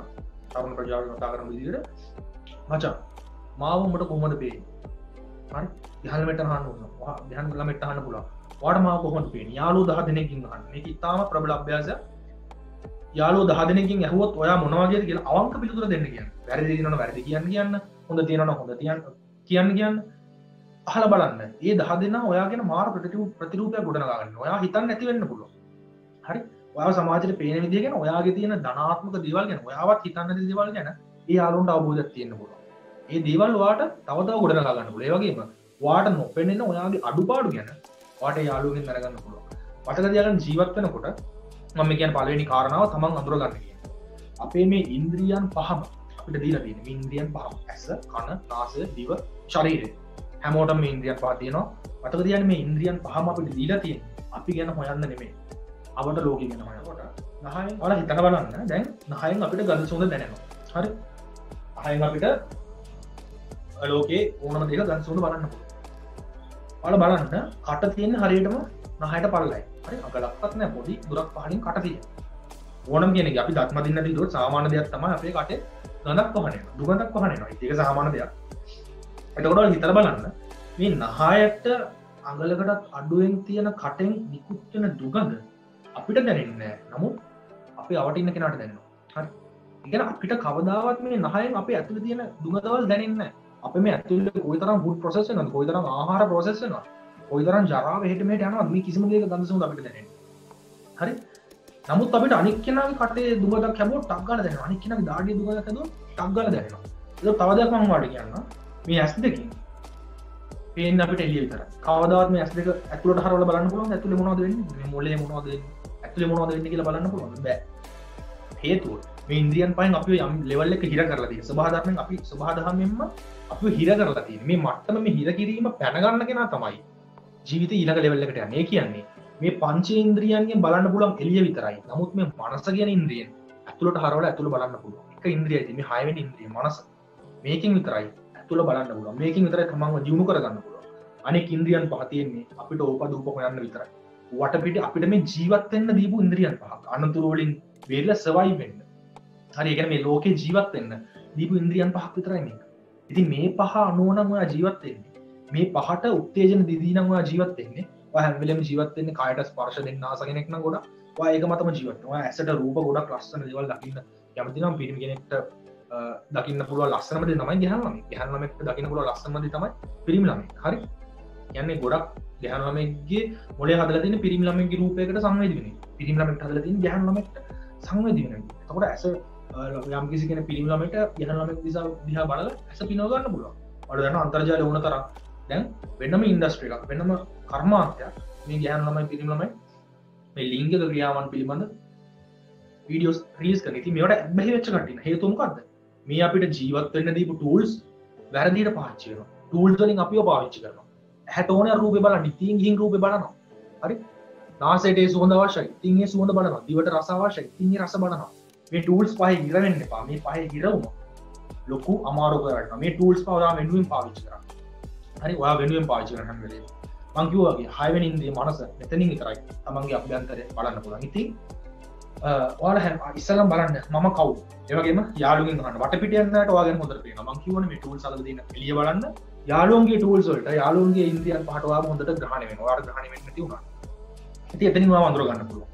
ඊළඟට බලන්න මට ඇත්තටම ජීවිතේ මොනවද ඕනේ? හරි? පොඩි අරමුණක් හදාගන්න. සමේ මේ ලොකු දේවල් නෙමෙයි ඔයාලා හිතන්න බා මේ කෝටි ගාණක් හම්බ කරන කම්පැනි එකක අයිතිකාරයෙක් වෙන්න ඕනේ. ඒව නෙමෙයි ගෝල්ස්. හරි? ජීවිතේ ගෝල් එකක් වෙන්න ඕනේ. සතුට හොයාගන්න. අපි මේ මෙච්චර දුක් විඳින්නේ නැහැ සතුට හොයන්නේ. අපි විවාහ වෙන්නේ නැහැ සතුට හොයන්නේ. මුදල් හම්බ කර රස්සාවට යන්නේ නැහැ සතුට හොයන්නේ. හරි? එතකොට මේ ජීවිතේ හැම දෙයක්ම කරන්නේ ඊළඟ මොහොත හරි සතුටෙන් සැපෙන් ගත කරන්න අපි කියන්නේ. ඒක වෙනුවෙන් අපි මේ දේ කරන්නේ. හරිද? එතකොට ඔයාලා බලන්න. ඔයාගේ සතුට තියෙන්නේ කොහොමද? උදාහරණයක් මම කියන්නම්. මගේ සතුට තියෙන්නේ මේ විදිහට මිනිස්සුත් එක්ක දැනුම බෙදා ගන්න. මිනිස්සුන්ගේ මයින්ඩ් එක ඊළඟ ලෙවල් එකට ගෙනියන එක. මිනිස්සුන්ගේ මේ තියෙන ඍණාත්මක ආකල්ප පයින් කරලා මේ මනස ශක්තිමත් කරගැනීමේ ක්‍රියාවලින් මේ පුහුණුවෙන් මිනිසුන්ට ලබා දීලා මනුෂ්‍යත්වය හොඳ තැනකට ගෙන එක මගේ අරමුණ. මගේ එකම සතුටේ මේ වැඩසටහනක් කරන එක. මට සල්ලි වලට ගන්න බැරි අපමණ සතුටක් සන්තෝෂයක් ලැබෙනවා. ඒක තමයි මගේ සතුට. ඒ වගේ ඔයාලා හොයාගන්න මගේ සතුට වැඩි කරන්නේ මොනවද? මම සතුටු වෙන්නේ මොන වගේන්ද? මම මේ සතුට මම අට ජීවිතේ කරන්න ඕනේ මොකද්ද? මේක වටහා ගන්න. හරි? එතකොට සමහරු ඉන්නවා රස්සා කරන්න කැමති නැහැ. බිස්නස් කරන්න ආසයි. නමුත් ඒ වගේම සමහරු ඉන්නවා බිස්නස් කරන්න ආස නැහැ. රස්සා කරන්න ආසයි. හැමෝම කරන දේ කරන්න යන්න එපා. මම ඕන තරම් දැකලා තියෙනවා රස්සා වලින් අයින් වෙනවා බිස්නස් එකක් කරන්න ඕන නිසා. මම ඕන තරම් දැකලා තියෙනවා බිස්නස් කරගන්න බැරි කට්ටිය. නමුත් රස්සා විතර හොඳට යාට කරනවා. එයාලා ඒකෙන් තෘප්තිමත්. මට එන පහ වෙනකන් ජොබ් එකක් කරන්න. එයාලා තෘප්තිමත්. එහෙනම් ඔයාලා ඒ ජොබ් එක කරන්න. ඔයාලා බලෙන් අනික රැල්ලට බිස්නස් කරන්න යන්න එපා. හරි? ඉතින් තමන් කවුද කියන එක අඳුර ගන්න. මොකද මිනිස්සු ඉන්න බිලියන ගාණක්. මිනිසුන්ගේ ෆින්ගර්ප්‍රින්ට්ස් බිලියන ගාණ වෙනස්. ඔයා අනිකරම වෙනස් පුද්ගලෙක්. මේ Zoom lecture එකේ මේ වෙනකොට ඉන්න 90කට අධික පිරිස අධික පිරිසක්. එතකොට ඔය 90 දෙනා 90 ගාණ. මෙතන ඉන්න මම මේ කියන දේවල් එක්කෙනෙක්ට එක් විදියකට බලපාන්නේ නැහැ. එක එක්කෙනා මේක ඔලුවට ගන්න එක එක්කෙනා විදියට. ඔයාට ඕන විදිහට තමයි ඔයා මේ ලෙක්චර් එක ඔලුවට ගන්න. එතකොට ඔයා හිතලා බලන්න මම මේ කියන දේවල් ඔයාට ප්‍රයෝජනවත් වෙන්නේ කොහොමද? මම මේ කියන දේවල් වලින් ඔයාට අලුත් අයිඩියාස් මොනවද? ඒ ඔස්සේ ක්‍රියාත්මක වෙන්නේ කොහොමද? ඉතින් ඒක ඔයා බලන්න මොකද තමන්ට තමන්ගේ ප්‍රශ්න දන්නේ තමන් විතරයි, තමන්ගේ අරමුණ දන්නේ තමන් විතරයි, තමන්ගේ මාර්ගය දන්නේ තමන් විතරයි. ඒකට හැම කෙනෙක්ගේම විදිහට තමන් යන්න හදන්න එපා. අනිවාර්යෙන් අමාරු වෙන්න. එතකොට මං කිව්වාට ජීවිත අරමුණක් හදාගන්න. හරි? ඒ වෙනුවෙන් පාවිච්චි කරන්න ඕන ක්‍රමවේද මොනවද? මම ජීවිතේ සාර්ථක මිනිස්සු දැකලා දෙනවා. ඒ කට්ටිය ගොඩක් තියෙන දේවල් තමයි. ගොඩක් තියෙන දෙයක් තමයි ඩේලි රූටින්ස් කියන්නේ. දෛනික චර්යාව. ඩේලි රූටින්ස් කියන්නේ මම ඔයාලට සරලව දෙයක් කියන්නම්. ඔයාලා මේක කලින් අහලත් ඇති, කලින් අහලා නැති අයත් ඇති. මතක තියාගන්න ඔයා උදේ නැගිට ගමන් කරන පළවෙනිම දේ ෆෝන් එක අතට ගන්න එක නම්. ඔයා රාත්‍රී නිින්දට යනකොට කරන දේ පළවෙනිම දේ ෆෝන් එක අතට ගන්න එක නම්. ඕ කම්පියුටර් එකේ වැඩක් කරන එක නම්. ඕනම දෙයක්. ඔයා මතක තියාගන්න ඔයාගේ ජීවිතයේ දවස පටන් ගන්නේ බාහිරින් එන උත්තේජනවලින්. කොහොමද මම එහෙම කියන්නේ? මොකද්ද මම මේ කියන්නේ? මගේ පැහැදිලි කරන්න. ඒතකොට ඔයාලා හිතන්න උදේම නැගිටිනවා. හරි? ඔන්න එකපාරට අත ඔටෝමැටිකලි අත යනවා ඔයාගේ ෆෝන් එකට. හරි? ඉබේම අත යනවා ඔයාගේ ෆෝන් එකට. එතකොට ෆෝන් එකට අත ගිහින් ඉබේම ඩේටාත් ඔන් වෙනවා. මොකද මේ? ඔයාලා මේක පුරුදු කරලා දිනපතා උදේ නැගිට්ටම ෆෝන් එක ඔන් කරලා පුරුදු. එහෙම ඔන් කරලා පුරුදු නැති අයත් මෙතන නැති ප්‍රශ්නයක් නෑ. ඔයාලා අහගන්න ඔයාලා මේක වැඩලා. එතකොට ඩේටා ඔන් කරපුවම මොකද වෙන්නේ? ඊමේල්ස් එනවා, මැසේජස් එනවා, ෆොටෝස් වලට කමෙන්ට්ස් දාපු අයගේ කමෙන්ට්ස් එනවා, ලයික්ස් එනවා, සමහරට තරහකාරයෙක්ගේ බැනපු මැසේජ් එන්න පුළුවන්. සමහරට පරණ ගෑනු ළමයා හෝ පිරිමි ළමයා කතා කරපු මැසේජස් එන්න ඕනම දෙයක්. උදේ නැගිට ගමන් මොකද වෙන්නේ? ඔයාගේ ඔළුවට ඔයා කරන්නේ අර ආපු මැසේජස් වලට රිප්ලයි කරනවා. ෆොටෝ එකට ලයික් කියලා කමෙන්ට් කියලා බලනවා. මතක තියාගන්න Facebook ડિප්‍රෙෂන් කියලා ලෙඩක් පව ඇවිල්ලා තියෙනවා. හරි? Facebook ડિප්‍රෙෂන් කවදාවත් හරියට දේවල් නෙවෙයි. ඇයි ඒ කියන්නේ මිනිස්සුන්ට ට්‍රෝම එකක් තියෙනවා. අන්ෆ්‍රෙන්ඩ් වුණොත් ඔයාලා දන්නවද මේ ડિප්‍රෙෂන් වෙන මිනිස්සු ඉන්නවා කියලා? විශ්වාස කරනවද? ඇමරිකාවේ මේක බහුලව තියෙනවා. අන්ෆ්‍රෙන්ඩ් වුණොත් ෆ්‍රෙන්ඩ් ලිස්ට් එකේ යාළුවෙක් අන්ෆ්‍රෙන්ඩ් වුණොත් ඒ කෙනා ડિප්‍රෙෂන් වෙන ડિප්‍රෙස් වෙන ලොකු ආර්ථික පත්‍ර. හිතලා බලන්න කොයිතරම් මනුෂ්‍ය කොයිතරම් මේ බුද්ධිමත් භාවය පහළට බහැලාද? කොයිතරම් මේ අපේ තියෙන විභව්‍යතාවය පහළට බහැලාද? ඔයා ඒ තත්ත්වයටපත් වෙන්න බෑ. ඉතින් ඔයාලා මම කියන්න උත්සාහ කරේ උදේ නැගිට ගමන් ඔයාලා කරන්නේ Facebook post බලන එක. හරි? මැසේජ් එක රිප්ලයි කරන එක. ඔයාලා උදේම කරන්නේ යම්කිසි බාහිරින් ආපු උත්තේජනයකට ප්‍රතිචාර දක්වන එක. හරි? ඔයාලගේ අභ්‍යන්තරයෙන් දෙයක් ගොඩනගා ගන්නේ නැහැ. අභ්‍යන්තරයෙන් දෙයක් ගොඩනගා ගන්නේ කොහොමද? මම මේකක් දැන් කියලා දෙනවා. ඊට කලින් මම මේ කාරණාව කියලා දීලා ඉන්නවා. එතකොට ඔයාලා හිතලා බලන්න උදේම නැගිට ගමන් ෆෝන් එක ඔන් කරනවා. හරි? ඩේටා ඔන් කරපුවම මැසේජ් ගලාගෙන යනවා. මේ ඔක්කොම රියැක්ට් කරනවා. හරි. ඒකත් හරි. ඊපස් ගත විකන යනවා. අපි හිතමු උදේම මිනිස්සෙක් බැන්නවා වරුණා හරි. එහෙම නැත්නම් ඔයාගේ ෆොටෝ එකකට නරක කමෙන්ට් එකක් දාලා. එහෙම නැත්නම් ඔයාගේ ජොබ් එක කරන දැන් නම් ඊමේල් එකක් ඇවිල්ලා ඔයාගේ වැඩ හොඳ නැහැ. ඔයාට පඩි කපන මොකක් හරි. උදේ නැගිට මොකටද මේ උත්තේජනයට ප්‍රතිචාර දක්වන්නේ කොහොමද? ඔයාගේ මූඩ් ඩවුල් යන්න පුළුවන්. මූඩ් ඩවුල් ගියාට පස්සේ ඔයාගේ මුළු දවසම ගත වෙන්නේ මූඩ් එක අවුල්. ඔයාට දවසේ කොච්චර හොඳ දෙයක් වුණත් ඔයාට ඒක හොඳ දෙයක් විදිහට පේන්නේ නැහැ. මොකද ඔයාගේ උදේ නැගිට ගමන් ඔළුව ප්‍රෝග්‍රෑම් කරේ මේක කම්පියුටර් එකක්. මතක තියාගන්න. මනස කම්පියුටර් එකක්. ඒක අනිවාර්යෙන් ඔයා ප්‍රෝග්‍රෑම් කරගත්තේ නැත්නම් ඔයාට ඕන විදිහට සමාජයේ විසින් ඔයා ප්‍රෝග්‍රෑම් කරනවා. හරි? ડિප්‍රෙෂන්, ඇන්සයිටි, පාඩම් කරන්න බෑ, ආදර ප්‍රශ්න මොන දේ වුණත් ඔයා මේ අවුරුදු 20 30 ගානක් වෙන්න පුළුවන් අවුරුදු 15 ඉන්න කෙනෙක් ඉන්න මොන වයසෙ වුණත් පොඩි කාලේ නම් ඔයා ප්‍රෝග්‍රෑම් වෙනවා. මේ ප්‍රෝග්‍රෑම් කිරීම සිද්ධ වෙන සමාජයෙන් අම්මා තාත්තගෙන් යහළුවන්ගේ එක එක විදිහට අපි ප්‍රෝග්‍රෑම් වෙනවා. යාළුවා විදිහට අපි හැඩ ගැසෙනවා ඔටෝමැටික් වෙනවා. නමුත් අපිට යම්කිසි තේරුමකට ආවට පස්සේ තේරුම් ගන්න පුළුවන් කාලයකට ආවට පස්සේ අපි දැනගන්න ඕනේ මේ ප්‍රෝග්‍රෑමින් සිස්ටම්ස් වෙනස් කරලා අපිට අවශ්‍ය ප්‍රෝග්‍රෑම්ස් මේ කම්පියුටරේ ඉන්ස්ටෝල් කරගන්න. හරි? එතකොට උදේම ඔයා ප්‍රෝග්‍රෑම් වෙනවා. මුළු දවසේම තියෙන දේවල් රින විදිහට නෙගටිව් විදිහට දකින්න. ඊළඟට ඔයාලා හිතන්න රාත්‍රී නිින්දට යනවා. දැන් දවසම අප්සෙට්. හරි? එහෙම නැත්නම් උදේම සතුටු දෙයක් වුණා වෙන්නත් පුළුවන්. ආයි සතුටෙන් ප්‍රතිචාර දක්වනවා. හරි. ඊට පස්සේ මුළු දවසම යනවා. ඊළඟට අන්තිම මොහොතේ ඔයා නිින්ද යන්නේ ෆෝන් එකේ මොන හරි බලම එහෙම ඔයාලට නිින්ද ගිහලා ෆෝන් එකත් එක්කම නිින්ද ගිහලා සමහරුන්ට මම හිතන්නේ ෆෝන් එක මුහුණට වටනම තමයි ඇහැරෙන්නේ. ඉතින් ඒ විදිහේ ඔය විදිහට නිින්දට යන කෙනෙක් වෙන්න පුළුවන්. ෆෝන් එකත් එක්කම නිින්දට යන කෙනෙක් වෙන්න පුළුවන්. ඒකට ඔයා හිතලා බලන්න. ඔයාගේ ගත වෙච්ච දවසේ මුළු දවසම ඔයා ගත කරලා තියෙන්නේ උදේ නැගිට්ට මොහොතින් රාත්‍රී නිින්දට යනකම් ඔයා ගත කරලා තියෙන්නේ බාහිර උත්තේජනයන්ට ප්‍රතිචාර දක්වන. හරි? බාහිර උත්තේජන බාහිරින් ආපු දෙයකට ඔයා ප්‍රතිචාර දක්වමින් තමයි මුළු දවසම ගත වුනේ. එතකොට කොහොමද මේ සිස්ටම් එක අනිත් පැත්තට ආවද? මම දෙන සරලම දෙයක් තමයි පැය භාගේ පළවෙනි දවසේ අවදුන පළවෙනි පැය භාගේ පළවෙනි විනාඩි 30 ඒක කෙනෙක්ට පැයක් කරගන්න පුළුවන්. පළවෙනි විනාඩි මම අවම දෙන්නේ පළවෙනි පැය භාගේ කෙනෙක්ට ඕන පැයක් කරන්න පුළුවන්. ඩේලි රූටින් එකක් තියාගන්න. ඩේලි රූටින් එක කියන්නේ දෛනික චර්යාවක්. මෝර්නින් රූටින් and නයිට් රූටින්. උදෑසන චර්යාවක් සහ රාත්‍රී චර්යාවක්. මේ දෙකටම යන්නේ දවසට පැයයි. උදෑසන පැය භාගයයි රාත්‍රී පැය භාගයයි. ඉතින් මේ පළවෙනි පැය භාගේ දවසේ පළවෙනි පැය භාගේ කිසිම කෙනෙක්ට දෙන්න එපා. ඒක ඔයාගේ. හරි ඒ පැය භාගේ ෆෝන් එක ඔන් කරන්න එපා. ගන්නවත් එපා. රාත්‍රී නිදිනකොට ෆෝන් එක යාප්ලේන් මූඩ් දාලා නිදිය ගන්න. පුළුවන් නම් අල්මාරියක ලාච්චුවට දාලා නිදාගන්න.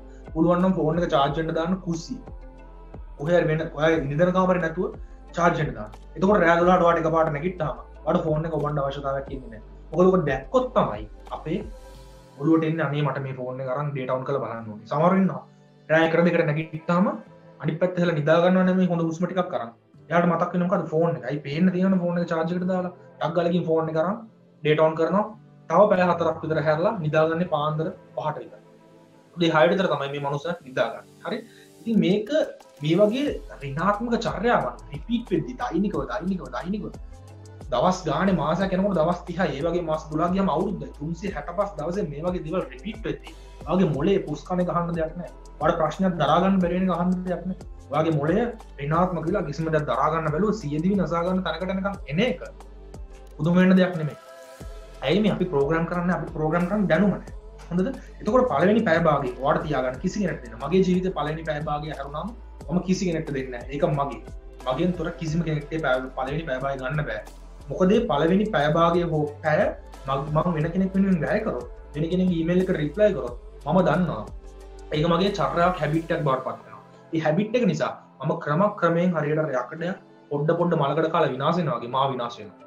මා විනාශ වුණොත් මට මේ කරන සේවය කරන්න බෑ. ඉතින් ඒ දේ නිසා මා විනාශ වුණොත් මගේ ජීවිතේ මට අරන් යන්න. ඉතින් මම මගේ ජීවිතේ පළවෙනි පැය හෝ පැය භාගය කිසි කෙනෙක්ට දෙන්නේ නැහැ. ඒ වගේම රාත්‍රී එතකොට ඔයාලා හිතන්න පුළුවන් මේ පළවෙනි පැය භාගය වෙන කෙනෙක්ට දෙනකොට මොකද කරන්නේ? එතන මම එනවා. රාත්‍රී පැය හෝ අවසාන පැය භාගය ඒත් කිසි කෙනෙක්ට දෙන්න එපා. රාත්‍රී නිින්දට යනකොට මතක තියාගන්න මේක ලොකු පාඩමක් මොලේ තරංග මට්ටම් තියෙනවා. ඉතින් මේ හැමදේම කතා කරන්න වෙලා නැති මම සරලව කියන්නම්.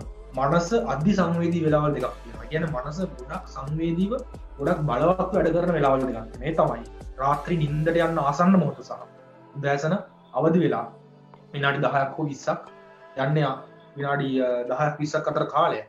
තාම ප්‍රබල කාලයක්. ඉතින් මේ කාලයන් දෙක ප්‍රයෝජනයට ගන්න නැතුව අර විදිහට ඔයාලා ඍණාත්මක දේවල් වලට හැබිට්ස් වලට යොමු කරොත් අනිවාර්යෙන් ජීවිතේ විනාශ වෙනවා. එතකොට රාත්‍රී පැය භාගයක් වෙන් කරගන්න තමන්ට විතරක් තියාගන්න. හරි? මොකද මුළු දවසම ඔයාලා වෙන් කරන්නේ අනික් අය වෙනුවෙන්. බාහිර ප්‍රතිචාර උත්තේජන වෙනුවෙන්. අන්තිම මේ වෙලාව ඔයා වෙනුවෙන් තියාගන්න මොනවද මේ වෙලාවේදී තොරක් කරන්න. එතකොට මම කියන්නම් මොනවද මේ පැය භාගෙදී ඔයාලා කරන්න ඕන? මොනවද මේ දවසේ ඔයා පැයක් වෙන් කරන උදේ පැය භාගය, රාත්‍රී පැය භාගය මොනවද අපි මේකදී කරන්නේ? හරි මෙතන්දී ඔයාලා දැන් ඔයාට පැය භාගයක් වෙන් කරගත්තා. මතක තියාගන්න හැම වෙලේම අපේ ශරීරයේ කොටස් දෙකයි. සරල විදිහට ගත්තොත් ඔයාලට තේරෙන විදිහට ගත්තොත් ෆිසිකල් ඇන්ඩ් මෙන්ටල් මානසික ශාරීරික මේ කොටස් දෙක තමයි අපේ බැලු බැලමට තියෙන. අපිට තියෙන අපේ ඝන ශරීරයක් තියෙනවා. ශරීරයෙන් තමයි මේ භෞතික ලෝකයේ මේ පෘථිවිය හැම දෙයක් මෙහෙට කරන්නේ. පෘථිවියත් එක්ක ගනුදෙනු කරන්නේ මේ බඩුවාන් එක්ක ගනුදෙනු කරන්නේ ශරීරයෙන්. එතකොට මේ ශරීරය පාලනය කරන දෙයක් තමයි මනස. හරි? Physical body and mental body. එතකොට මේ මනස සහ ශරීරය තියෙන තත්ත්ව දෙකක් තියෙනවා. ස්ටේට්ස් දෙකක් තියෙනවා. physical state and mental state. මතක තියාගන්න මම හැම වෙලේම කියන දෙයක් තමයි physical state එක පහළ වැටුණා. නිරෝගී පුද්ගලයෙක්ගේ physical and mental state අනිවාර්යෙන් high level එක හොඳ තැනක තියෙනවා. එතකොට physical state එක පහළ වැටුණොත් ඔයාගේ mental state එක පහළ වැටෙනවා. mental state එක පහළ වැටුණොත් physical state එක පහළ වැටෙනවා. කොහොමද කියන්නේ මොකද්ද මම කියන්න උත්සාහ කරන්නේ මොකද්ද මේ ස්ටේට්ස් වලින් මොකද්ද පහළ කොහොමද මේක පැහැදිලි කරන්නේ ඒක සිද්ධ වෙන්නේ මෙහෙම දැන් ඔයාලා හිතන්න ඔයාලට යම්කිසි වෛරස් රෝගයක් හැදෙනවා හරි වෛරස් රෝගය හැදෙන්නේ මනසට නෙවෙයි ශරීරයට මනසට වෛරස් හැදෙන්නේ නැහැ මනසට එන වෛරස් තමයි මානසික රෝග ડિප්‍රෙෂන් හෝ ඕන දෙයක් එතකොට ශරීරයට යම්කිසි ලෙඩක් හැදෙනවා මේ ශරීරයට වෛරස් එකක් හැදුනම හන්දිපත් අමාරුයි හැමතැනම අමාරු මාංශපේශී වේදනයි ඇඳෙන් නැගිට ගන්න බෑ ඉතින් මේ වගේ අවස්ථාවකදී ඔයා ගොඩක් මානසිකවත් වැටෙනවා. මොකද ඔයාගේ ශරීරයට කිසිම පණක් නැහැ. ඒ කියන්නේ ඔයාගේ මානසිකත්වය වැටෙනවා. කියන්නේ ෆිසිකල් ස්ටේට් එක ඩවුන් වුණා වෛරස් එකක් නිසා. ඒක නිසා ෆිසිකල් ස්ටේට් එක ඩවුන් නිසා මෙන්ටල් ස්ටේට් එක ඩවුන් වෙනවා. ඊළඟට හිතලා බලන්න යම්කිසි ආකාරයකින් ડિප්‍රෙෂන් විෂාදයට ලක් වෙච්ච කෙනෙක්. එහෙම නැත්නම් ගොඩක් ජීවිතේ නිකම් අපිතම මානසික ආපාදකට ලක්වෙච්ච කෙනෙක් කියලා ලොකු ප්‍රශ්න රාශියකට මුහුණ දෙන කෙනෙක්. එතකොට ඔයාලා හොඳට බලන්න ප්‍රශ්න වලට මුහුණ දෙන ජීවිතේ කිසි කික්කයක් නැති ඉස්සරහට යන්න හිතෙන්නේ නැති කෙනෙක් ඉරියව් පොඩ්ඩක් විතර බලන්න. හැම වෙලෙම කුඩු ගැහිලි. හොඳ කෙලින් ඉන්න. පපුව ඉස්සරහට දාලා ඉන්නේ නැහැ. කතා කරන්නේ නැහැ කෙලින්. හරි. ඇයි? මෙන්ටල් ස්ටේට් එක ඩවුන් නිසා ෆිසිකල් ස්ටේට් එක නිකම්ම ඩවුන් වෙනවා. මතක තියාගන්න ෆිසිකල් ස්ටේට් එක සහ මෙන්ටල් ස්ටේට් එක අතර තියෙන මේ දරුණු සම්බන්ධතාවය. දරුණු කියන වචනේ පාවිච්චි කරන්න හේතුව ඒක ඒ තරමට දරුණුයි තාම බැරෑරුම් සම්බන්ධතාවයක් තමයි තියෙන්නේ. ඔයාගේ ෆිසිකල් ඇන්ඩ් මෙන්ටල් ස්ටේට් එක. එතකොට අපි කොහොමද physical and mental state optimise කරගන්නේ? හොඳම ලෙවල් එක තියාගන්න කොහොමද? ඉතින් අන්න ඒ ෆිසිකල් ඇන්ඩ් මෙන්ටල් ස්ටේට් එක හොඳම ලෙවල් එක තියාගන්න ක්‍රම ටිකක් තමයි අපි මේ උදෑසන චර්යාවට සහ රාත්‍රී චර්යාවට සනයි වහන්දානේ රතනනි මේ සමවෙන්න අපි පුංචි තාක්ෂණක දෝෂයකට මුහුණ දුන්න එක නිසා තමයි පොඩි වෙලාවකට මට සම්බන්ධ වෙලා වුණේ මේ වැඩසටහනට.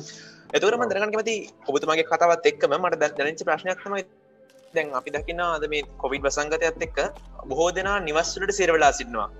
ඒ තත්ත්වය මත දැන් මම ජීව විද්‍යාව ආදාන ශිෂ්‍යයෙක් විදිහට මම ඉගෙන ගන්නවා එවැනි තත්ත්වයන් මත ડિප්‍රෙෂන් වගේ රෝග තත්ත්වවලට යොමු වෙන්න පුළුවන් කියලා. එතකොට මම විශ්වාස කරනවා එම තත්ත්වයන් තුළ කෙනෙක් සීදී හානි කරගන්න පුළුවන්. අපි ඒ වගේ කෙනෙක්ට අපිට දෙන්න පුළුවන් උපදේශය කුමක්ද? මේ වගේ වැඩසටහනක් තුළින් තමන්ගේ ජීවිතේ මොකද්ද ගන්න කියලා කියන්න අපි. හරි. ඒ කියන්නේ ඔයා කියන්නේ මෙතන දැන් අපි හිතමු ඇඩ්වාන්ස් ලෙවල් හෝ ඕ ලෙවල් හෝ කරන ඉගෙන ගන්න ශිෂ්‍යයෙක්ට මේ තියෙන ප්‍රශ්නය මත ඒ ඉගෙන ගැනීමට ඇති බාධාවන් එක්ක වෙනද අද කොරෝනාත් එක්ක ගෙදර ඉන්න ඒ වගේ දේවල් නෑ මං කියන්නේ නෑ එහෙම නෙවෙයි මං කියන්නේ එහෙම නෙවෙයි. දැන් අපි දකිනවා දැන් අද ලංකාවේ පවා සමහර පැති ලොක්ඩවුන් කරලා තියෙනවා. සමහරු නිවෙස් වලටම කොටු වෙලා. සාමාන්‍යයෙන් අපි බොහොම කාර්යබහුල ජීවන රටාවක් කරගෙන ඉන්න පිරිසුනේ. මේ 21 වෙනි සියවසේදී. එතකොට මේ නිවෙස් වලම කොටු වීම තුළ යම් කිසි කෙනෙක්ට සීදී වෙනසක් ගැනීමේ අදහසක් ඉන්න පුළුවන්. උන්ට ජීවිතේ එපා වෙන්න පුළුවන්. එවන් කෙනෙක්ට මොකක්ද දෙන්න පුළුවන් උපදේශය? හරි. එතකොට දැන් මෙහෙම දෙයක් තියෙනවා. නිවසට වෙලා ඉන්න ගොඩක් අයට සිද්ධ වෙලා තියෙනවා මේ දවස්වල. එතකොට පුද්ගලයෝ වර්ග දෙකක් ඉන්නවා. අහලත් ඇති වල ඉන්ට්‍රෝවර්ට් and එක්ස්ට්‍රෝවර්ට්. එහෙම නැත්නම් මේ තමන් එක්ක ජීවත් වෙන්න කැමති පුද්ගලයෝ සහ බාහිර ලෝකයේත් එක්ක ගොඩක් ජීවත් වෙන්න කැමති පුද්ගලයෝ කියලා දෙවර්ගයක් ඉන්නවා. මෙතන මේ දැනට ඉන්න සියලු පාර්ටිසිපන්ට්ස් ලගේ මේ ලෙක්චර් එකේ ඉන්න හැම ඔක්කොමලා ගත්තොත් මේ අනිවාර්යයෙන්ම එක ගොඩකට අයත් හෝ මේ ගති ලක්ෂණ දෙකම යාලා තුල තියෙන. එහෙම නැත්නම් ඇම්බිවර්ට්ස් කියලා අපි යාලට කියනවා. ඉන්ට්‍රෝවර්ට්, එක්ස්ට්‍රෝවර්ට්ස් and ඇම්බිවර්ට්ස් කියලා. එතකොට දැන් ඔය කොරෝනා ප්‍රශ්නෙන් ලොකු බලපෑමක් ඇති වෙන්නේ ඉන්ට්‍රෝවර්ට්ස් ලට නෙවෙයි ඇම්බිවර්ට්ස් ලට ලොකු බලපෑමක් ඇති වෙන්නේ නැහැ. නමුත් අර එක්ස්ට්‍රෝවර්ට්ස් ලට තමයි ඔය බලපෑම ඇති වෙන්න හේතුව. අය කියලා මම කියන්නම්. ඔයාලා ඉන්ට්‍රෝවර්ට් කියන්නේ එයාලා හරි කැමති තනියෙන් ඉන්න. එයාලට මේ මිනිස්සු නැහැ කියලා ලොකු ප්‍රශ්නයක් වෙන්නේ නැහැ. ඒ කියන්නේ එයාට සමාජයේ තනියෙන් ජීවත් වෙන්න උනා කියලා එයාලට ඒක ප්‍රශ්නයක් නෙවෙයි. එයාලා හරි කැමති තමන් එක්ක ජීවත් වෙන්න. එයාලා හරි කැමති කවියක් ලියලා පොතක් කියවගෙන තමන්ගේ පාඩුවේ ජීවත් වෙන්න. ප්‍රසිද්ධ වෙන්න ඕනවක් නැහැ. ලොකු දේවල් ලබා ගන්න ඕනක් නැහැ. හරි පාඩු වෙන කැමති චරිත ටිකක් තමයි ඉන්ට්‍රෝවර්ට්ස්. එතකොට එයාලට මේ කොරෝනා වලදී ගෙදර ඉන්න සිද්ධ වුණා කියන එක මේ ඉන්ට්‍රෝවර්ට්ස් වල ලොකු බලපෑමක් නෙමෙයි. හේතුව එයාලට මේක උරුද්දක්. එයාලා කොහොමද කැමති කියලා වල ඉන්නේ. හරි ඊළඟට ඇම්බිවර්ට්ස් ලා ගත්තොත් ඊළඟට එක්ස්ට්‍රෝවර්ට්ස් ලා ගැන කියලා ඉන්නවා. ඔයාලට ඇම්බිවර්ට්ස් කියන එක තේරෙන්නේ නැහැ. එක්ස්ට්‍රෝවර්ට්ස් ලා ගත්තොත් එක්ස්ට්‍රෝවර්ට්ස් ලා මාර කැමති සමාජයත් එක්ක ඉන්න. ගෙදර ඉන්න පොඩ්ඩක්වත් කැමති නැහැ. හරිම කැමති යාළුවොත් එක්ක ඉන්න. තනියෙන් ඉන්න කැමතිම නැහැ. පාටිස් වලට යන්න, යාළුවොත් එක්ක ඉන්න, ට්‍රිප් ගන්න, යාළුවෝ නැත්තම් මුකුත් කරගන්න බෑ. මේ තමයි එක්ස්ට්‍රෝවර්ට්ස් ලා. ඉතින් යාට ලොකු ස්ට්‍රෙස් එකක්. මේ ගෙවල් වලටලා ඉන්නවා කියන එක. එතකොට මේ දෙකේ මික්ස් එක තමයි ඇම්බිවර්ට්ස් ලා කියන්නේ. එයාලගේ එක සමබරයි. ඒ සමබරතාවය ඉන්න එක ටිකක් මානසික සෞඛ්‍යයට ඇත්තටම හොඳයි. හේතුව එළියට යන්න වෙන්නේ නැත්නම් යාට ටග්ගල ඇඩැප්ට් වෙන්න පුළුවන්. ඇතුළට වෙලා වැඩක් බලාගෙන ඉන්න. ඇතුළට වෙලා ඉන්න බෑ නම් එයාලට පුළුවන් එළියට ගිහිල්ලා යාළුවොත් එක්ක ඉන්න. ඉතින් ඒක සමබරයි ඇම්බිවර්ට් කෙනෙක් වෙන එක. එතකොට ඔයා කිව්වා වගේ ගොඩක් ගෙවල් වලට මෙලා ඉන්න කට්ටිය. එතකොට අපේ ජීවිතේ මම තව දෙයක් ඔයාලට කියන්නම්. දැන් මම ඉස්සෙල්ලා මෝර්නින් රූටින්ස් and නයිට් රූටින්ස් ගැන කතා කර හිටියේ. ඒක මම මොකද නැවැත්තුවා. ඒ ගැන මම ඔයාලා උනන්දුවෙන් අහන්න හිටපු කට්ටිය ඉන්නවනම් හරි. සසින්දු මට ආයෙ මතක් කරන්න අර මෝර්නින් රූටින්ස් and නයිට් රූටින්ස්. ඉතින් අපි සම්බන්ධ වෙමු. මොකද නැත්තම් අහන්න හිටපු කට්ටියට ඒක බාධා වීමක් වෙන්න පුළුවන්. එතකොට දැන් ආව ප්‍රශ්නේ හොඳ ප්‍රශ්න. අනිවාර්යයෙන්ම මතක් කරන්න ඕනේ ඒක සමහර. හරි. එතකොට කොහොමද ගෙවල් වල ඉන්නේ කියන එක. දැන් මේකේ ප්‍රශ්නේ. ගෙදර නෙමෙයි අපි හිතමුකෝ කොහොමත් අපි සමාජ ජීවත් වෙද්දී දැන් ගෙවල් වලට තනි වෙලා ඉන්න කට්ටියට ජීවිතේ අපි හිතමු සියදීම අසා ගන්න ලෙවල් එකකට මෙපා වෙනවා. හරි. එහෙම එපා වීම අඩුයි. නමුත් ඒ ලෙවල් එක්කටම පාවෙන කෙනෙක් ඉන්න පුළුවන් ආර්ථිකය කඩාවැටීම හෝ යම් කිසි දෙයක් අපිට හිතන්න බෑ මිනිස්සු විවිධාකාර ප්‍රශ්න විවිධාකාරයක් කෙනා ඉතින් අපිට මෙහෙමයි කියලා මේ දෙයක් ප්‍රශ්නයක් කියන්න බෑ එතකොට ගෙවල් වලටම හිරවෙලා ඉදි ජීවිතේ එපා වෙන්න හේතු මොනවද කියන එක අපි බලන්න හේතු මෙහෙම වෙන්න පුළුවන් දැන් අපි දැන් ගෙදරට හිරවෙලා ඉදි මෙයාට ආපු ප්‍රශ්නට හේතුව ඒ කියන්නේ එයා ගෙදරට හිරවෙලා හිටපු නැති කාලෙදී යම් කිසි දෙයක් කරමු කෙනෙක් බාහිර සමාජයෙන් යම් දෙයක් ලබා ගත්ත කෙනෙක් එයාට බැරි වුණා එකපාරට මේ සිටුේෂන් එකට ඇඩැප්ට් වෙන්න මේ සිටුේෂන් එකේ දීර්ඝකාලීන කාලයක් හිටපු නිසා එයාට බැරි වුණා මෙතනට ඇඩැප්ට් වෙන්න ඒ කියන්නේ සරලවම ඇඩැප්ටිං කියන ගොඩක් වැදගත් හරි මේ ගෙවල් වල හිරවෙලා ඉන්න කට්ටිය ඉන්නවනම් ඒ කට්ටියට වෙනසක් තමයි ඇඩැප්ටිං කොහොමද ඇඩැප්ටිං විස්තර කරන්නේ සරල තේරුම් උදාහරණයක් කියන්න පහුගිය කාලේ මගේ ගමේ වෙච්ච සිද්ධියක් මම කියන්නම් හොඳ ශක්තිමත් රූස්ස ගස් කීපයක් මම ඉන්න ගමක ඉතින් ගමේ ශක්තිමත් රූස්ස ගස් කීපයක් තියෙනවා එතකොට පහුගිය කාලේ දැඩි සුළං තත්ත්වයක් ආවා මේ දැඩි සුළං තත්ත්වයේදී ඉතාම ශක්තිමත් ගස් කඩම් වැටෙනවා මම දැක්කා හරි ඒ වගේම මම දැක්කා ගමේ තියෙන උණ පඳුරු කිසිම ප්‍රශ්නයක් නැතුව උණ ගහ වැටුන්නේ නැහැ බිමට. ඒක කෙලින්ම තිබ්බා. මොකද්ද මේකට හේතුව වල හිතලා බලන්න. හේතුව තමයි උණ ගහට පුළුවන් ඇඩැප්ට් වෙන්න. උණ ගහට පුළුවන් ඕන විදියට හුළඟේ විදියට නැමෙන්න. නමුත් අර රූස්ස ගහේ තියෙන ශක්තිමත්භාවය නිසා ඒකේ තියෙන දෘಢභාවය නිසා ඒකට බෑ හුළඟත් එක්ක ඇඩැප්ට් වෙන්න. හුළඟ බදලා වැඩි වුණ ගමන් ගහ උදුරගෙන වැටෙනවා. ගහ කඩාගෙන වැටෙනවා. නමුත් උණ ගහට හැකියාව තියෙන අවශ්‍ය විදියට ඇඩැප්ට් වෙන්න. එතකොට ජීවිතේ අපි වෙන්න ඕනේ උණ ගහක්. හරි? ඍජුව ඉන්න එක ඍජු බවත් එක්ක මේ වැනෙන සුළු ගතිය පටල ගන්න එපා. මම කියන්නේ ජීවිත ප්‍රශ්නවලදී අපි උණ ගහක් වෙන්න ඕනේ. මම තව හොඳ උදාහරණයක් දෙන්නම්. මේ මගේ ප්‍රදේශයෙන් මම අත්දකින දෙයක්. එතකොට පහුගිය ටිකේ තිබුණා මාළු වෙනදාම ආර දැන්න කොරෝනාත් එක්ක කඩම් වැටුණා. මිනිසුන් මේ එන්න පුළුවන් ප්‍රශ්න යාලට මුහුණ දෙන විදි. ඉතින් මේ එක්සැම්පල්ස් කියමු ඔයාලා දෙන ඔයාලා කොහොමද මේ අනුව ඔයාලගේ සිටුේෂන් එක ඇඩැප්ට් කරගන්නේ.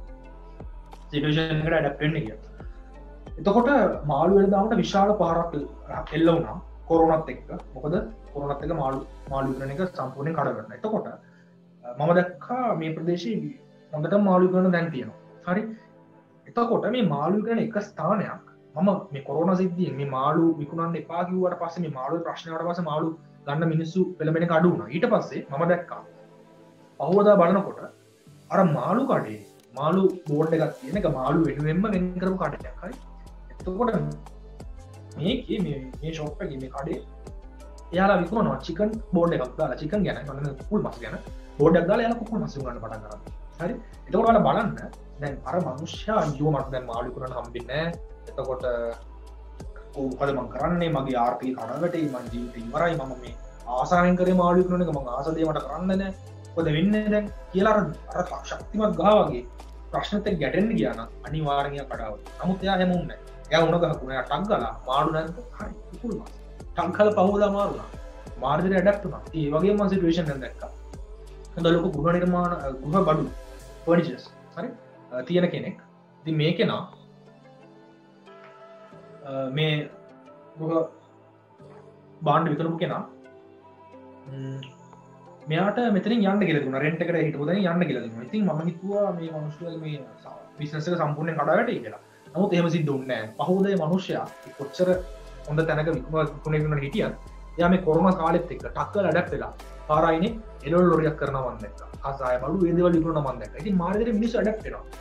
එයාලා ඒක ලැජ්ජාවක් ගැනවත් කිසිම දෙයක් හිතුවේ නැහැ. තාත්ත ගැනවත් නැහැ.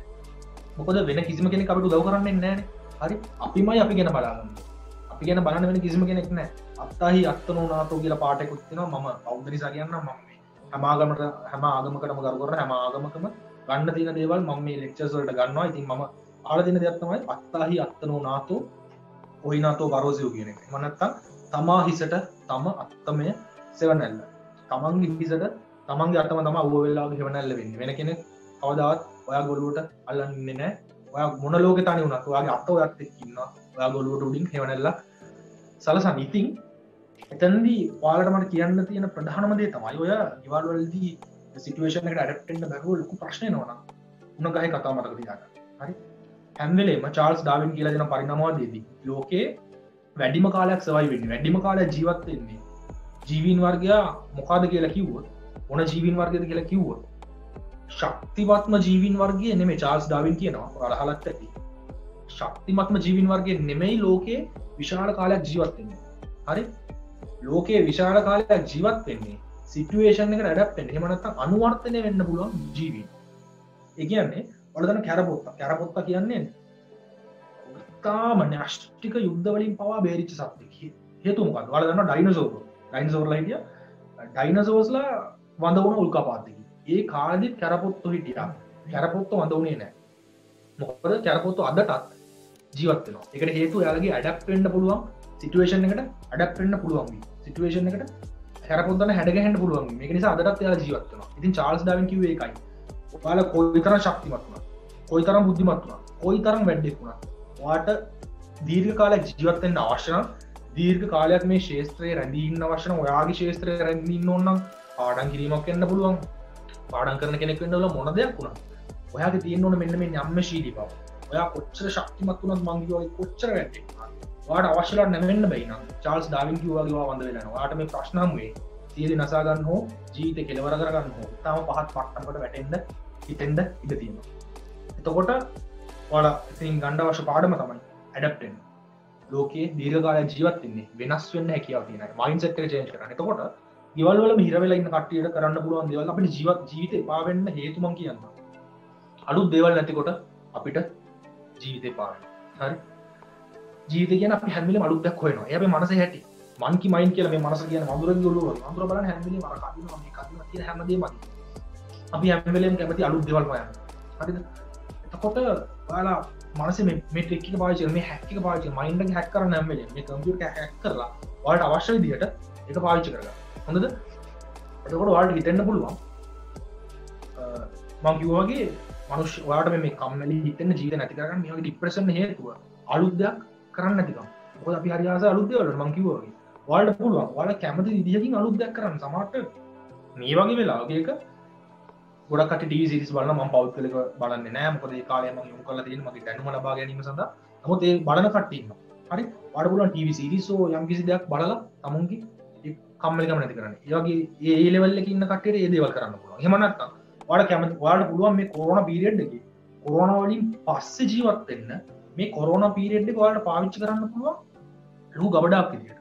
ඒ කියන්නේ කොහොමද? ඔයාලා දන්නවා සර්පෙක් පහර දෙන්න කලින් සර්පයා කොයිල් වෙනවා. සර්පයා ස්ප්‍රින්ග් එකක් වගේ එතෙනවා.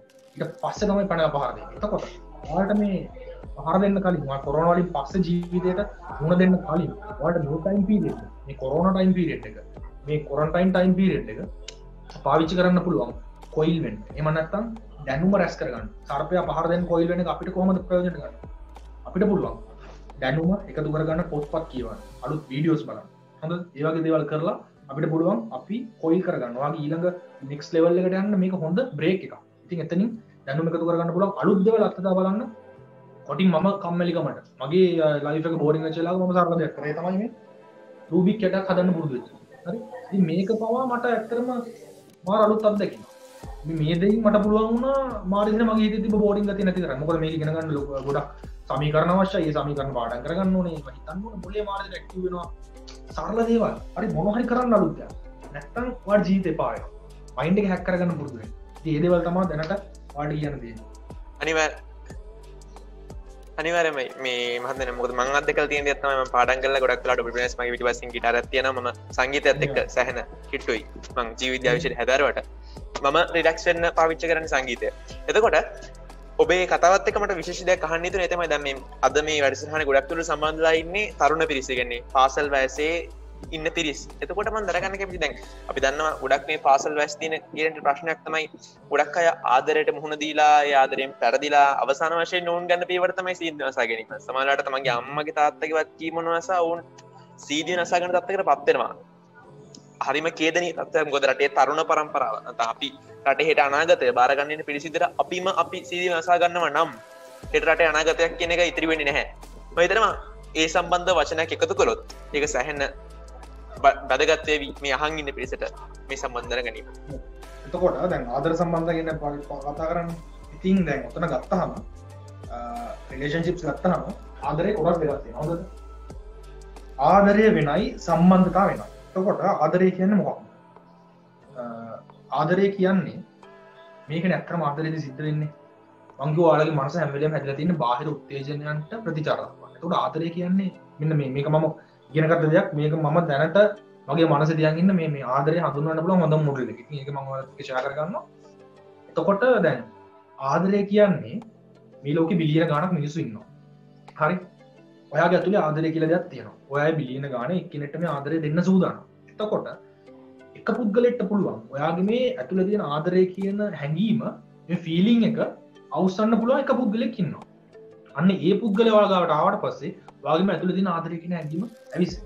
හරි? ඒ කියන්නේ එයාට විතරයි පුළුවන් ඔයාගේ මේ බටන් එක ඔන් කරන්න. එයාට තමයි පුළුවන් ඔයාගේ මේ ආදරය කියන හැඟීම ඇතුලෙන් ගන්න. ඉතින් ඒ පුද්ගලයා නිසා ඔයාට සතුටක් ලැබෙනවා. හරිද? ආදරය ඇති වුණාම හැමදේම ලස්සනට පේනවා, මල් ටිපෙනවා නේද? ෆොටෝ ගන්නවා, මාර සන්තෝෂෙන් කටින්නේ. ඇයි? අර පුද්ගලයා නිසා. ඒ පුද්ගලයාව තමන්ගේ ඇතුලේ ආදරය කියන දේ ප්‍රබෝධය එළියට එන්න පටන් ගන්නවා. එතකොට හිතලා බලන්න දැන් ඔයාලට බැරිද ආදරය තමන්ගේ ඇතුලේ නම් මේ හැඟීම තියෙන හොඳට හිතලා බලන්න දැන්. තම කතන්දර දැන් මගේ ළඟ රිලේෂන්ෂිප් ප්‍රොබ්ලම්ස් එනවානේ. අපේ සම්බන්ධ ප්‍රශ්න එනවා. එතකොට මට තියෙන හොඳම දෙයක් තමයි ඇත්තටම බැලුවාම දැන් ඔය ගොඩක් දෙන්නෙක් වෙන් වෙච්ච කතන්දර වලදී කොල්ලගේ හැන්ලා මේවා දාලා යනවා පිටින් ළමයි. පිටින් ළමයි දාලා යනවා, කියන ළමයි පිටින් ළමයි දාලා යනවා.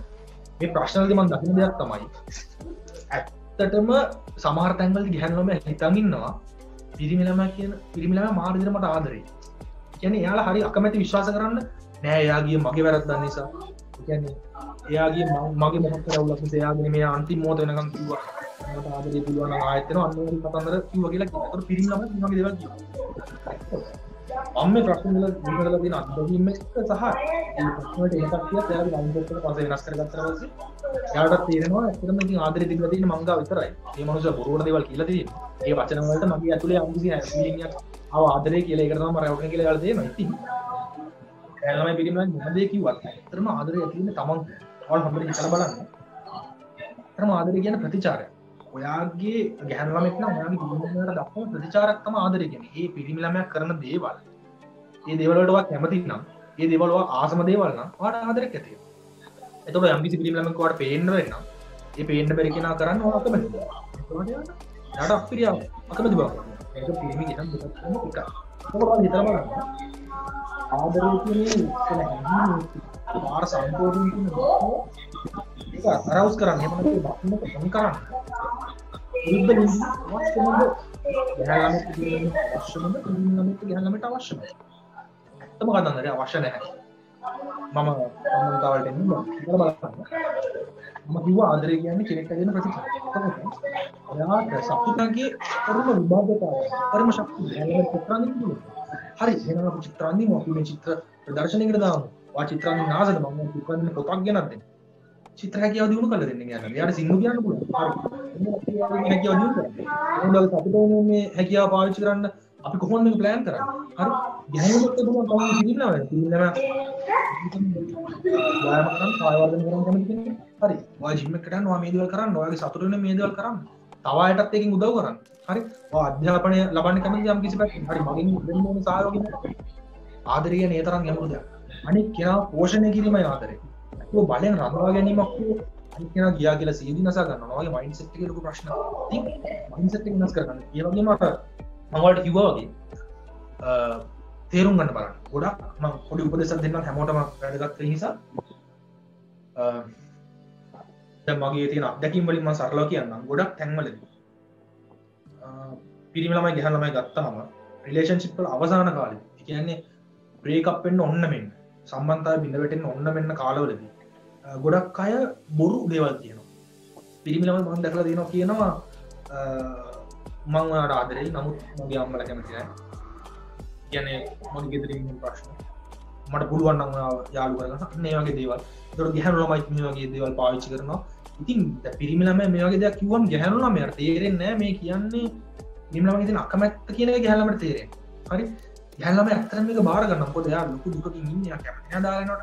එයා ගොඩක් ඇත්ත කියලා හිතනවා මේ දේවල්. එතකොට එතනින් ලොකු දුකක් එනවා. ඉතින් මේ දේවල් ඇත්තට මේ මොහොතේ ඉන්නකොට රිලේෂන්ෂිප් එක බ්‍රේක් වෙන්න ලඟ වෙනකොට කෙනෙක්ට තේරෙන්නේ නැහැ මේ කරන්න බොරුවක්. නමුත් මගේ අත්දැකීම් මත මම මේක දන්න නිසා ඔයාලට කියන්න. එතකොට ගැහණු ළමයින්ගෙත් මේ ප්‍රශ්න. ඉතින් ඔයාලා ගොඩක් ආදරේදී ඇත්තටම ආදරේ කියන විදිහේ රිලීස් වෙන කෙමිකල්ස් එක උනා කිරීමේ හැකියාව නැති වෙනවා. මොකද ස්ටඩි එකකින් කරලා තියෙනවා. ආදරයෙන් අපේ තාර්කානුකූල හැකියාව නැති කරනවා, මොට්ට කරනවා. ආදරේ කරනවා. ආදරය අන්ත කියලා වචන තියෙන ඇත්තම විහිළුවට නෙමෙයි එතන අපි කියන්නේ ආදරය කරන අපි සියල්ල දෙන්න ඕනේ අපි අපි අර අපි කටවචනටත් කියනවනේ ආදරය අන්දයි කියලා අනිවාර්ය ඒක තමයි ආදරය අන්දයි කියලා කියන්නේ ඒක බොරුවක් නෙමෙයි ඒකේ නියුරොලොජිකල් ස්නායුමය වශයෙන් බැලුවත් මොලේ මේ කෙමිකල් වශයෙන් ගත්තා දෙක ඇත්තක් තියෙනවා ඒ කියන්නේ අපිට ඇත්තටම ආදරය කරන්න ගියාම පේන්නේ අපිට එයා තරම් ලස්සන කෙනෙක් නෑ එයා තරම් හරියන කෙනෙක් නෑ නමුත් ඕන තරම් රිලේෂන්ෂිප්ස් ඉවරෙච්ච කෙනකින් අහලා බලන්න ඒ කාලෙදී එයාට තමන්ගේ සහකරුවෝ තරම් ලස්සන කෙනෙක් නැති වුණාට රිලේෂන්ෂිප් එක ඉවර වුණාට පස්සේ පේන්න බැරි කෙනෙක් නෑ ඒ තරම් එතකොට ඔයාලා හිතලා බලන්න මොකද්ද රිලේෂන්ෂිප් එකේ දාන්න වෙලා තියෙන්නේ කෙමිකල්ස් වල වහලෙක් බවට පත් වෙලා මේ මොලේ ගලන ඩෝපමින් කියලා තියෙනවා පිරෙෆ්‍රින් නෝරොපිරෙෆ්‍රින් එක එක කෙමිකල්ස් තියෙනවා මේ වගේ වහලෙක් බවට පත් වෙලා අපිට පේන්නේ නැහැ ආදරය කරනකොට අන්ධ වෙනවා කියන්නේ ඒකයි එතනින් ගැලවුණාට පස්සේ තමයි තේරෙන්නේ ඇත්ත කතාව ඉතින් ආදරයක් දිගටම පවත්වගෙන යන්න අවශ්‍ය නම් මේ විදිහට රැවටෙන්නේ නැතුව අසම රැවටෙන්නේ නැතුව කරන්න පුළුවන් ආදරයක් නෑ ආදරය කියන්නේ මේ ගොඩේ ඉඳන් පිනන්න බෑ ගොඩේ ඉඳන් පිනන්න බෑ පිනනවා බහැලා පිනන්න පුරුදු වෙන්න ඕනේ ආදරය කරනවා නම් දේවල් දෙකටම ඔයාලා මුහුණ දෙන්න ලෑස්ති වෙන්න ඕනේ ආදරය කරන මතක තියාගන්න කවදාවත් හිතන්න එපා මේක නම් මට බඳින්නම ලැබෙනවා එයා තමයි මගේ එකම එක සහකරුවා එයා තමයි ඊළඟ ආත්මවලත් මගේ එක්ක ඉන්න සහකරුවා ඒ වගේ දේවල් ඔයාලටම හානි කරන දේවල් හොඳද කවදාවත් ඒ දේවල් හැමදාම මෙයා මගේ එක්ක ඉන්නේ මෙයා මාව සතුටින් දියයි ඒ දේවල් කවදාවත් හිතන්න එපා තර්කානුකූල නෑ මොකද මිනිස්සු වෙනස් වෙනවා මතක තියාගන්න අවුරුදු මීට අවුරුදු දෙකකට කලින් හිටපු ඔයා නෙමෙයි මේ වෙනකොට ඉන්නේ කොටින්ම මිනිස්සු කොච්චර වෙනස් වෙනවද කියලා ඔයාලා මේ දේ කරලා තියනවද නැද්ද කියලා හොඳට බලන්න WhatsApp කියමුකෝ හැමෝම WhatsApp පාවිච්චි කරනවා Facebook Instagram ස්ටේටස් දානවනේ අපි ස්ටේටස් දානවනේ එතකොට ඔයාලා හිතලා බලන්න ඔයාලා දාන ස්ටේටස් එක ඔයාලම තව තප්පර 30කින් ඩිලීට් කරන අවස්ථාව ඉල්ල නැද්ද ඔයාලා දාන ස්ටේටස් එක ඔයාලම තව විනාඩියකින් ඩිලීට් කරනවා ඇවිල්ලා නැද්ද ඒ කියන්නේ මීට තප්පර 30කට කලින් මේ ස්ටේටස් එක දාපු මම නෙමෙයි දැන් ඉන්නේ දැන් මම ඒකට කැමති නැහැ දැන් මම ඒක ඩිලීට් කරනවා තප්පර 30 විනාඩියකට කලින් ස්ටේටස් එක දාපු මම නෙමෙයි නෑ දැන් මම මේ ස්ටේටස් එක කැමති නැහැ දැන් මම ඒක අයින් කරනවා විනාඩියකට ඔච්චර වෙනස් වෙන්න පුළුවන් නම් හිතලා බලන්න මිනිස්සෙක්ගේ අත්දැකීම් එක මිනිස්සෙක් අවුරුදු ගණනාවක් තුළ මාස ගණනාවක් තුළ දවස් ගණනාවක් තුළ කොයිතරම් වෙනස් වෙනවද මනස කියන කම්පියුටර් එකක් කොහෙන් ඉන්ෆ්ලුවන්ස් වෙනවද දන්නේ නැහැ කොහෙන් ප්‍රෝග්‍රෑම් වෙනවද දන්නේ නැහැ මිනිස්සු වෙනස් වෙන්න පුළුවන් අර වගේ දේවල් හිතේ තියන් ඉන්න එපා දැඩිව මෙයා මගේ ඉන්නවමයි මෙයාමයි බඳින්නේ මෙතන ඉහා කිසිම දෙයක් නැහැ කියන කරගත්තොත් වෙනස් වෙන දේවල් වලට බඳින්න එපා අනිවාර්යෙන් වේදනාවක් ඇති වෙනවා ඉගෙන ආදරය කරන්න එපා කියන එක නෑ ආදරය කරනවා නම් දේවල් දෙක එක්ක ජීවිතේටම පත් එක්ක ඉන්න හොඳ අවංක පුද්ගලෙක් වට හම්බෙයි එහෙම නැත්නම් ජීවිතේට හොඳ පාඩමක් වන්න හරි දේවල් දෙකක් ආදරය කරලා දෙන්න මේ දෙකටම සූදානම් වෙලා ආදරය කරන්න එකකට විතරක් සූදානම් වෙලා ආදරය කරන්න එපා ලොකු ප්‍රශ්නයක් එනවා ආදරය කරනවා නම් ඒ පුද්ගලයාට එක්ක දිගටම වාඩි ඉන්න ලැබෙයි එක්ක ජීවිතේට ලොකු පාඩමක් ලොකු අත්දැකීමක් ලැබෙයි එතකොට ඒ දෙකටම ලෑස්තිලා කරන ආදරය කිසි ප්‍රශ්නයක් වෙන්නේ නැහැ ඒ වගේ මතක තියාගන්න ජීවිතේ ප්‍රශ්න එනකොට හැම වෙලේම හිතන්න එපා ඇයි මටම මේ ප්‍රශ්නේ එන්නේ ඇයි මටම ජීවිතේ වෙන්නේ කියලා හිතන්න එපා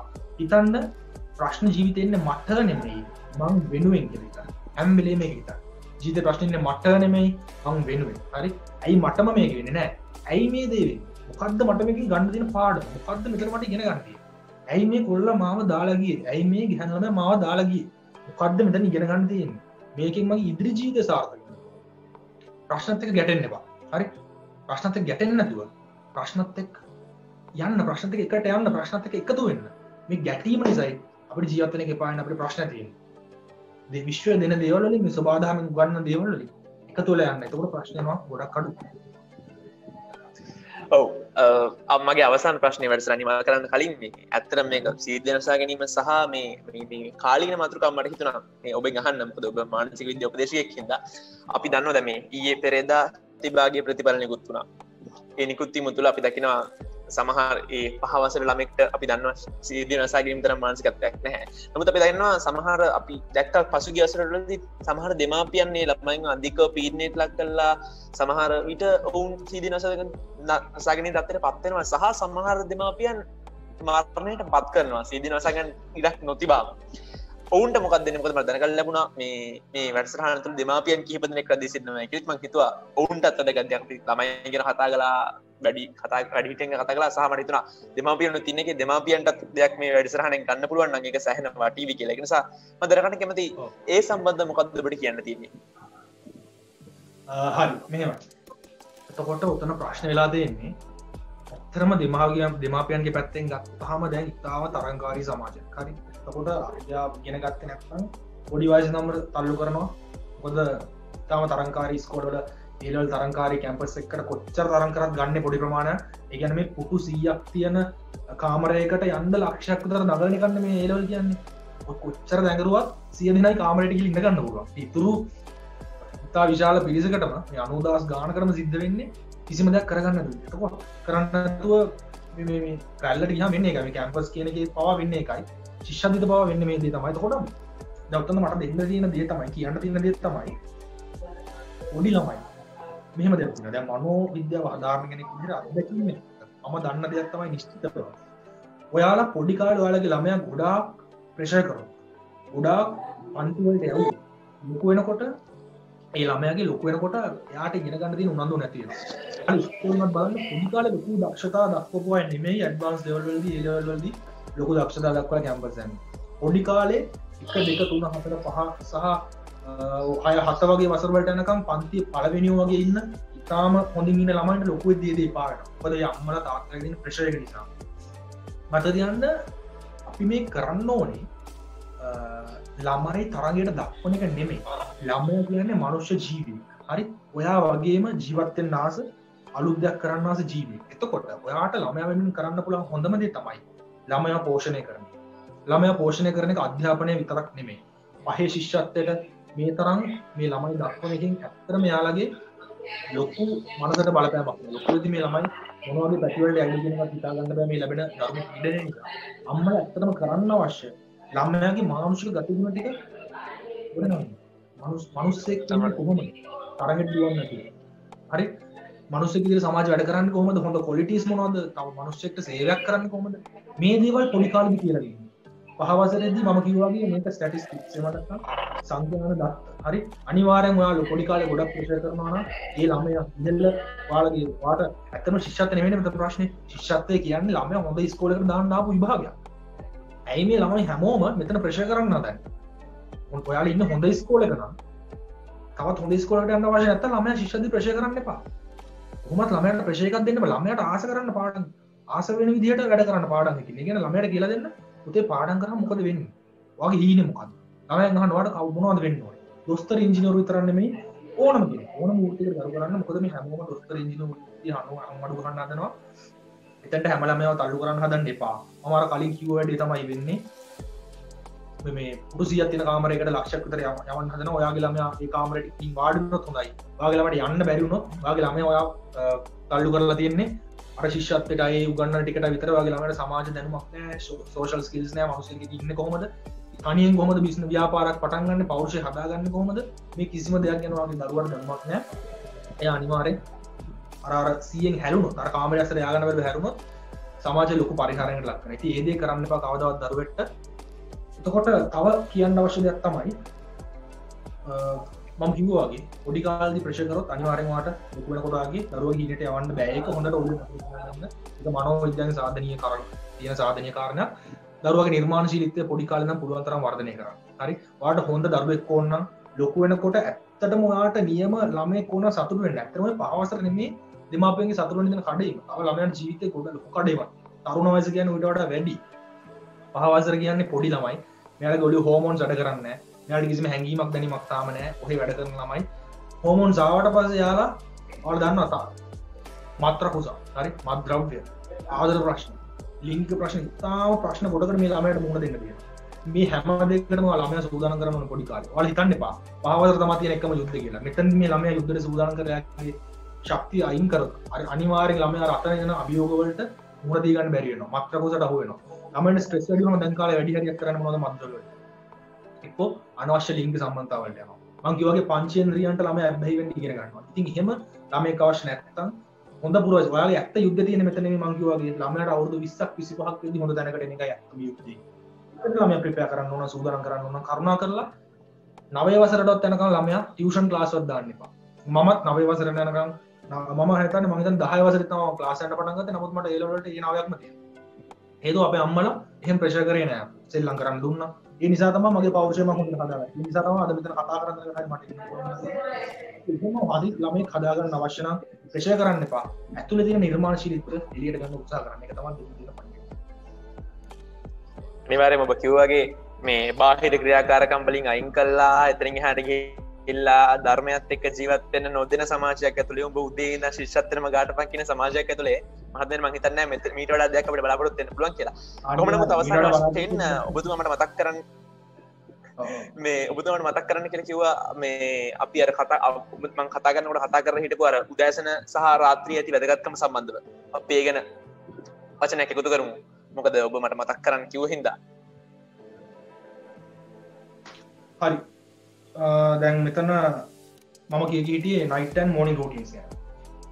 ඉතින් මම කිව්වා physical and mental state එක ඉහළ තියාගන්න ඕනේ කියලා. ඔයාලා මතක් කරපේ හොඳයි. එතකොට එතනදි සිද්ධ වෙන්නේ ඔයාලා කරන්න ඕනේ physical state එක ඉහළ තියාගන්න මම සරල කාරණා ටිකක් ඉක්මනට කියන්නම්. කාලය සීමිත නිසා physical state එක ඉහළ තියාගන්න ඔයාලා කරන්න ඕන දේවල් සරලම දේවල් තමයි breathing. අපේ breathing කියන්නේ අපේ තියෙන ශක්තිය කියන හුස්ම කියන්නේ අපේ තියෙන ශක්තිය. ඔයාලට කරන්න පුළුවන් දේවල් ටිකක් තමයි උදේ නැගිට ගමන් breathings කරන එක. ඒ කියන්නේ ගැඹුරු හුස්ම වාර 20ක් පමණ ඔයාලට ගන්න පුළුවන්. ඒකෙන් ඔයාලගේ ශරීරයට අවශ්‍ය ප්‍රශස්ත ඔක්සිජන් ප්‍රමාණය ලැබෙනවා. හරි? ශරීරයට අවශ්‍ය හොඳ ඔක්සිජන් ප්‍රමාණයක් ලැබෙනවා. මොළයට හොඳ ඔක්සිජන් ප්‍රමාණයක් ලැබෙනවා. එතනින් ඔයාලට පුළුවන් දවස ආරම්භයට හොඳ ජවයක් ලබා ගන්න. ඔයාලගේ අභ්‍යන්තර ශක්තිය අවදි කරන්න ඔයාලට එතනින් පුළුවන්. මොකද මම කිව්වා වගේ ඔයාලා උත්තේජන වලට ප්‍රතිචාර දක්වන්න ගියොත් ඔයාලට සිද්ධ වෙන්නේ දවසම උත්තේජන වලට ප්‍රතිචාර දක්වා ඉන්න. එහෙම නෙමෙයි තමන් ඇතුලෙන් ශක්තිය ගොඩනගා ගන්න. උදෑසන නැගිට ගමන් පළවෙනි නඩ 10 ඉස්සෙල්ලාම හොඳ වතුර එකක් බීලා කට හොදලා අර කටේ පිරිච්ච කෙල රාත්‍රී නිින්දදී අපතරදී හොදලා එළියට දාන්න. හරි? ෆිසිකල් ස්ටේට් එක මේන්ටේන් කරගන්න කියන්නේ නිරෝගීව ඉන්න කියන අවශ්‍ය දේවල් මම මේ කියන්නේ. හොඳට කට හොදලා කට පුරවලා වතුර කරන් හොදලා එළියට දාලා වතුර විතරක් විතර බොන්න. ඊළඟට හොඳ ගැඹුරු හුස්ම. හොඳට නහයෙන් ගැඹුරට අරන් ගැඹුරින් පිට කරන හුස්ම වාර 10ක් හෝ 20ක්. ඊළඟට හැකිනම් විනාඩි 5ක් හෝ 10ක් තමුන්ගේ හුස්මට විනාඩි 5ක් යනවා. හුස්මට අවධානය යොමු කරලා පොඩ්ඩක් භාවනා කරන්න. භාවනාව අනිවාර්යෙන් අවශ්‍යයි. හරි? භාවනාව කියන්නේ මේ මොළයට තියෙන එකම ව්‍යායාමය. මොන ආගමේ වුණා. කිසිම ප්‍රශ්නයක් නැහැ. භාවනාව අනිවාර්යෙන් යොදා ගන්න. හිත එක තැනකට ගන්න ඒක වගේ මේ daily routines වල පව එක තියෙන එක දවසක් කරලා නෙමෙයි. ඔයාලා හිතන්න දැන් දත් මැද්ද කියලා එක දවසක් දත් මැද්ද කියලා වෙනසක් පේන්නේ නැහැ. නමුත් දත් මැද්දගේ වෙනස පේන්නේ අවුරුද්දක් දත් මැදලා බලන්න දත් ටික සුදු වෙලා තියෙනවා. අවුරුද්දක් දත් නොමැද ඉන්න. ඔයාලට තේරෙයි දත් නොමැද පිටි පළවෙනි. daily routines දීර්ඝ කාලයක් තිස්සේ කරන්න ඕනේ. එතකොට ඔයාලගේ ශක්තිය අවදි වෙන්න පටන් ගන්නවා. මාසයක් විතර කරනකොට ඔයාලට තේරෙයි ඔයාලගේ ජීවිතය වෙනස් වෙනවා. එතකොට මම කිව්වා වගේ වතුර එකක් බොන්න, හුස්ම වාර 20ක් ගන්න, විනාඩි 5ක් පොඩ්ඩක් මේ හුස්මට අවධානය යොමු කරන්න. ඇස් දෙක වහගෙන සියලු දේවල් අයින් කරලා හුස්මට අවධානය යොමු කරන්න. ඊළඟට පොඩි පොතක් තියාගන්න. අද දවසේ මම මෙන්න මේ දේවල් 3 අනිවාර්යෙන් කරනවා. අද මම මේ ටික පාඩම් කරනවා. අද මම රැකියාවට අදාළ මේ ටික කරනවා. අද මම මෙන්න මේ වැඩේ ගෙදර මෙන්න මේ ටික සුද්ධ කරනවා. ඕනම දෙයක්. කාරණා 3ක් විතරක් පොතක ලියා ගන්න. හරි? ඒ 3 ලියලා දවස් ඉවර වෙනකොට ඒ 3 ලියලා කපලා අයින් කරන්න. එතකොට ඒ ටික මම දැනට ඔයාලට සරලව කියලා දෙන්නම්. ඒ ලියපු ටාස්ක් 3 අනිවාර්යෙන් දවස් අවසානයේ ඉවර කරගන්න. ඉතින් හැමදාම උදේට මේ විදිහට දවස පටන් ගන්න. රාත්‍රියට යනකොටත් අර වගේම වතුර ටිකක් බොන්න. වතුර ගොඩක් බොන්න එපා. මොකද රාත්‍රියේ ඉන්ද්‍ර බාධා තියෙනවා. වතුර පොඩ්ඩක් බීලා ඊළඟට ඔයාලට පුළුවන් ඔයාලගේ හුස්ම වාර 20 අභ්‍යාසය කරන්න. ඒ හුස්ම වාර 20 අභ්‍යාසය කරාට පස්සේ ඔයාලට පුළුවන් ඔයාලගේ ඊළඟ දවස කොහොමද සාර්ථකව ගත කරන්න කියලා හිතන ගමන් ඔයාලගේ ඊළඟ ඉලක්ක ගැන කල්පනා කරන ගමන් ඉන්න ගන්න. වෙන කිසිම කෙනෙක් ප්‍රතිචාර දේවල් මගේ අනාගතය ගැන චිත්‍රු මාමින් ඉන්නට යනවා. ඒක තමයි මට ඔයාලට කියන්න තියෙන්නේ. අනිවාර්යෙන්ම බෙහෙවින්ම ස්තුතියි. අපි වැඩසටහන නිමා කරන්න සූදානම්. බෙහෙවින්ම ස්තුතියි ඔබතුමාට අපිත් එක්ක එකතු වුණාට. මොකද අපි දන්නවා ඔබතුමා බොහොම කාර්යබහුල පුද්ගලයෙක්. අපේ ආරාධනා පිළිඅරගෙන අපි මේ පුංචි මේ සංසදයක් අන්තර්ක්‍රියාකාරී සංගමයක් පාසල් 4ක ඒතර අපේ ආරාධනා පිළිගත්තට ප්‍රථමයෙන් අපි ඔබතුමාට ස්තුති කරනවා. අපි බලාපොරොත්තු වෙනවා තවත් ඉදිරි වැඩසටහන් කිහිපයකින් ඔබතුමාව සම්බන්ධ කරගන්න. එසේනම් අපේ සූදානම අද evolving mindsets කියන්නම් බෑ. හරි මමත් මගේ අදහස කියන්නම්. ඔබට කතා කරන්න අවස්ථාවක් තියෙනවා. ඔව්. ඔයාලා කරන්නේ ලොකු සේවයක්. ළමයින්ගේ ඔළුව හදන එක අනිවාර්යයෙන් ඉස්කෝලේ මට්ටමේ මේක කරන්න ඕන දෙයක්. ඔයාලගේ ඉස්සර වැඩසටහන් වලටත් සහයෝගය දෙන්නම් මම. ඔයාලගේ පබ්ලිසිටි කරගන්න ඕන මේ දේවල් වලටත් ක්ලබ් වල අවශ්‍ය නම් මම මගේ YouTube channel හරහා හරි ඔයාලගේ හොඳ වැඩවලට උදව් කරන්න කැමතියි. ඉතින් බොහොම සන්තෝෂයි ඔයාලත් එක්ක එකතු වෙලා හිටපු වෙලාවට. බෙහෙවින්ම ස්තුතියි මහත්මයාණනි. එසේනම් අපේ සූදානම evolving mindsets දෙවැනි අදියර නැත්නම් දෙවැනි වැඩසටහන මෙසේ අවසානයේ ලක් කරන්න අපි මේ වැඩසටහන ඕගනයිස් කරන නැත්නම් අපි සංවිධානය කළේ හේමාලි කාන්තා විද්‍යාලය නුවර. ඒ විතරක් නෙවෙයි ආවේ මරියා කන්‍යාරාමේ මීගමුව හොරයිසන් ජාතික පාසල සහ ඉසිකොල විජිපතන විද්‍යාලයේ අන්තර්ක්‍රියාකාරී සංගමයන් එක්ව තමයි අද අප මේ වැඩසටහන සංවිධානය කළේ. අපේ ආරාධක මුදලිට සම්බන්ධ වුණා කේෂර් දිසානායක මහත්තයා. ඔහුටත් ස්තුති කරමින් අද වැඩසටහනට සම්බන්ධ වෙච්ච සියලු දෙනාටම ස්තුති කරමින් තවත් දවසක හමු වෙන බලාපොරොත්තු වෙන සමු ගන්නවා. එතෙක් ඔබට ජයග්‍රාහී දිනයක්.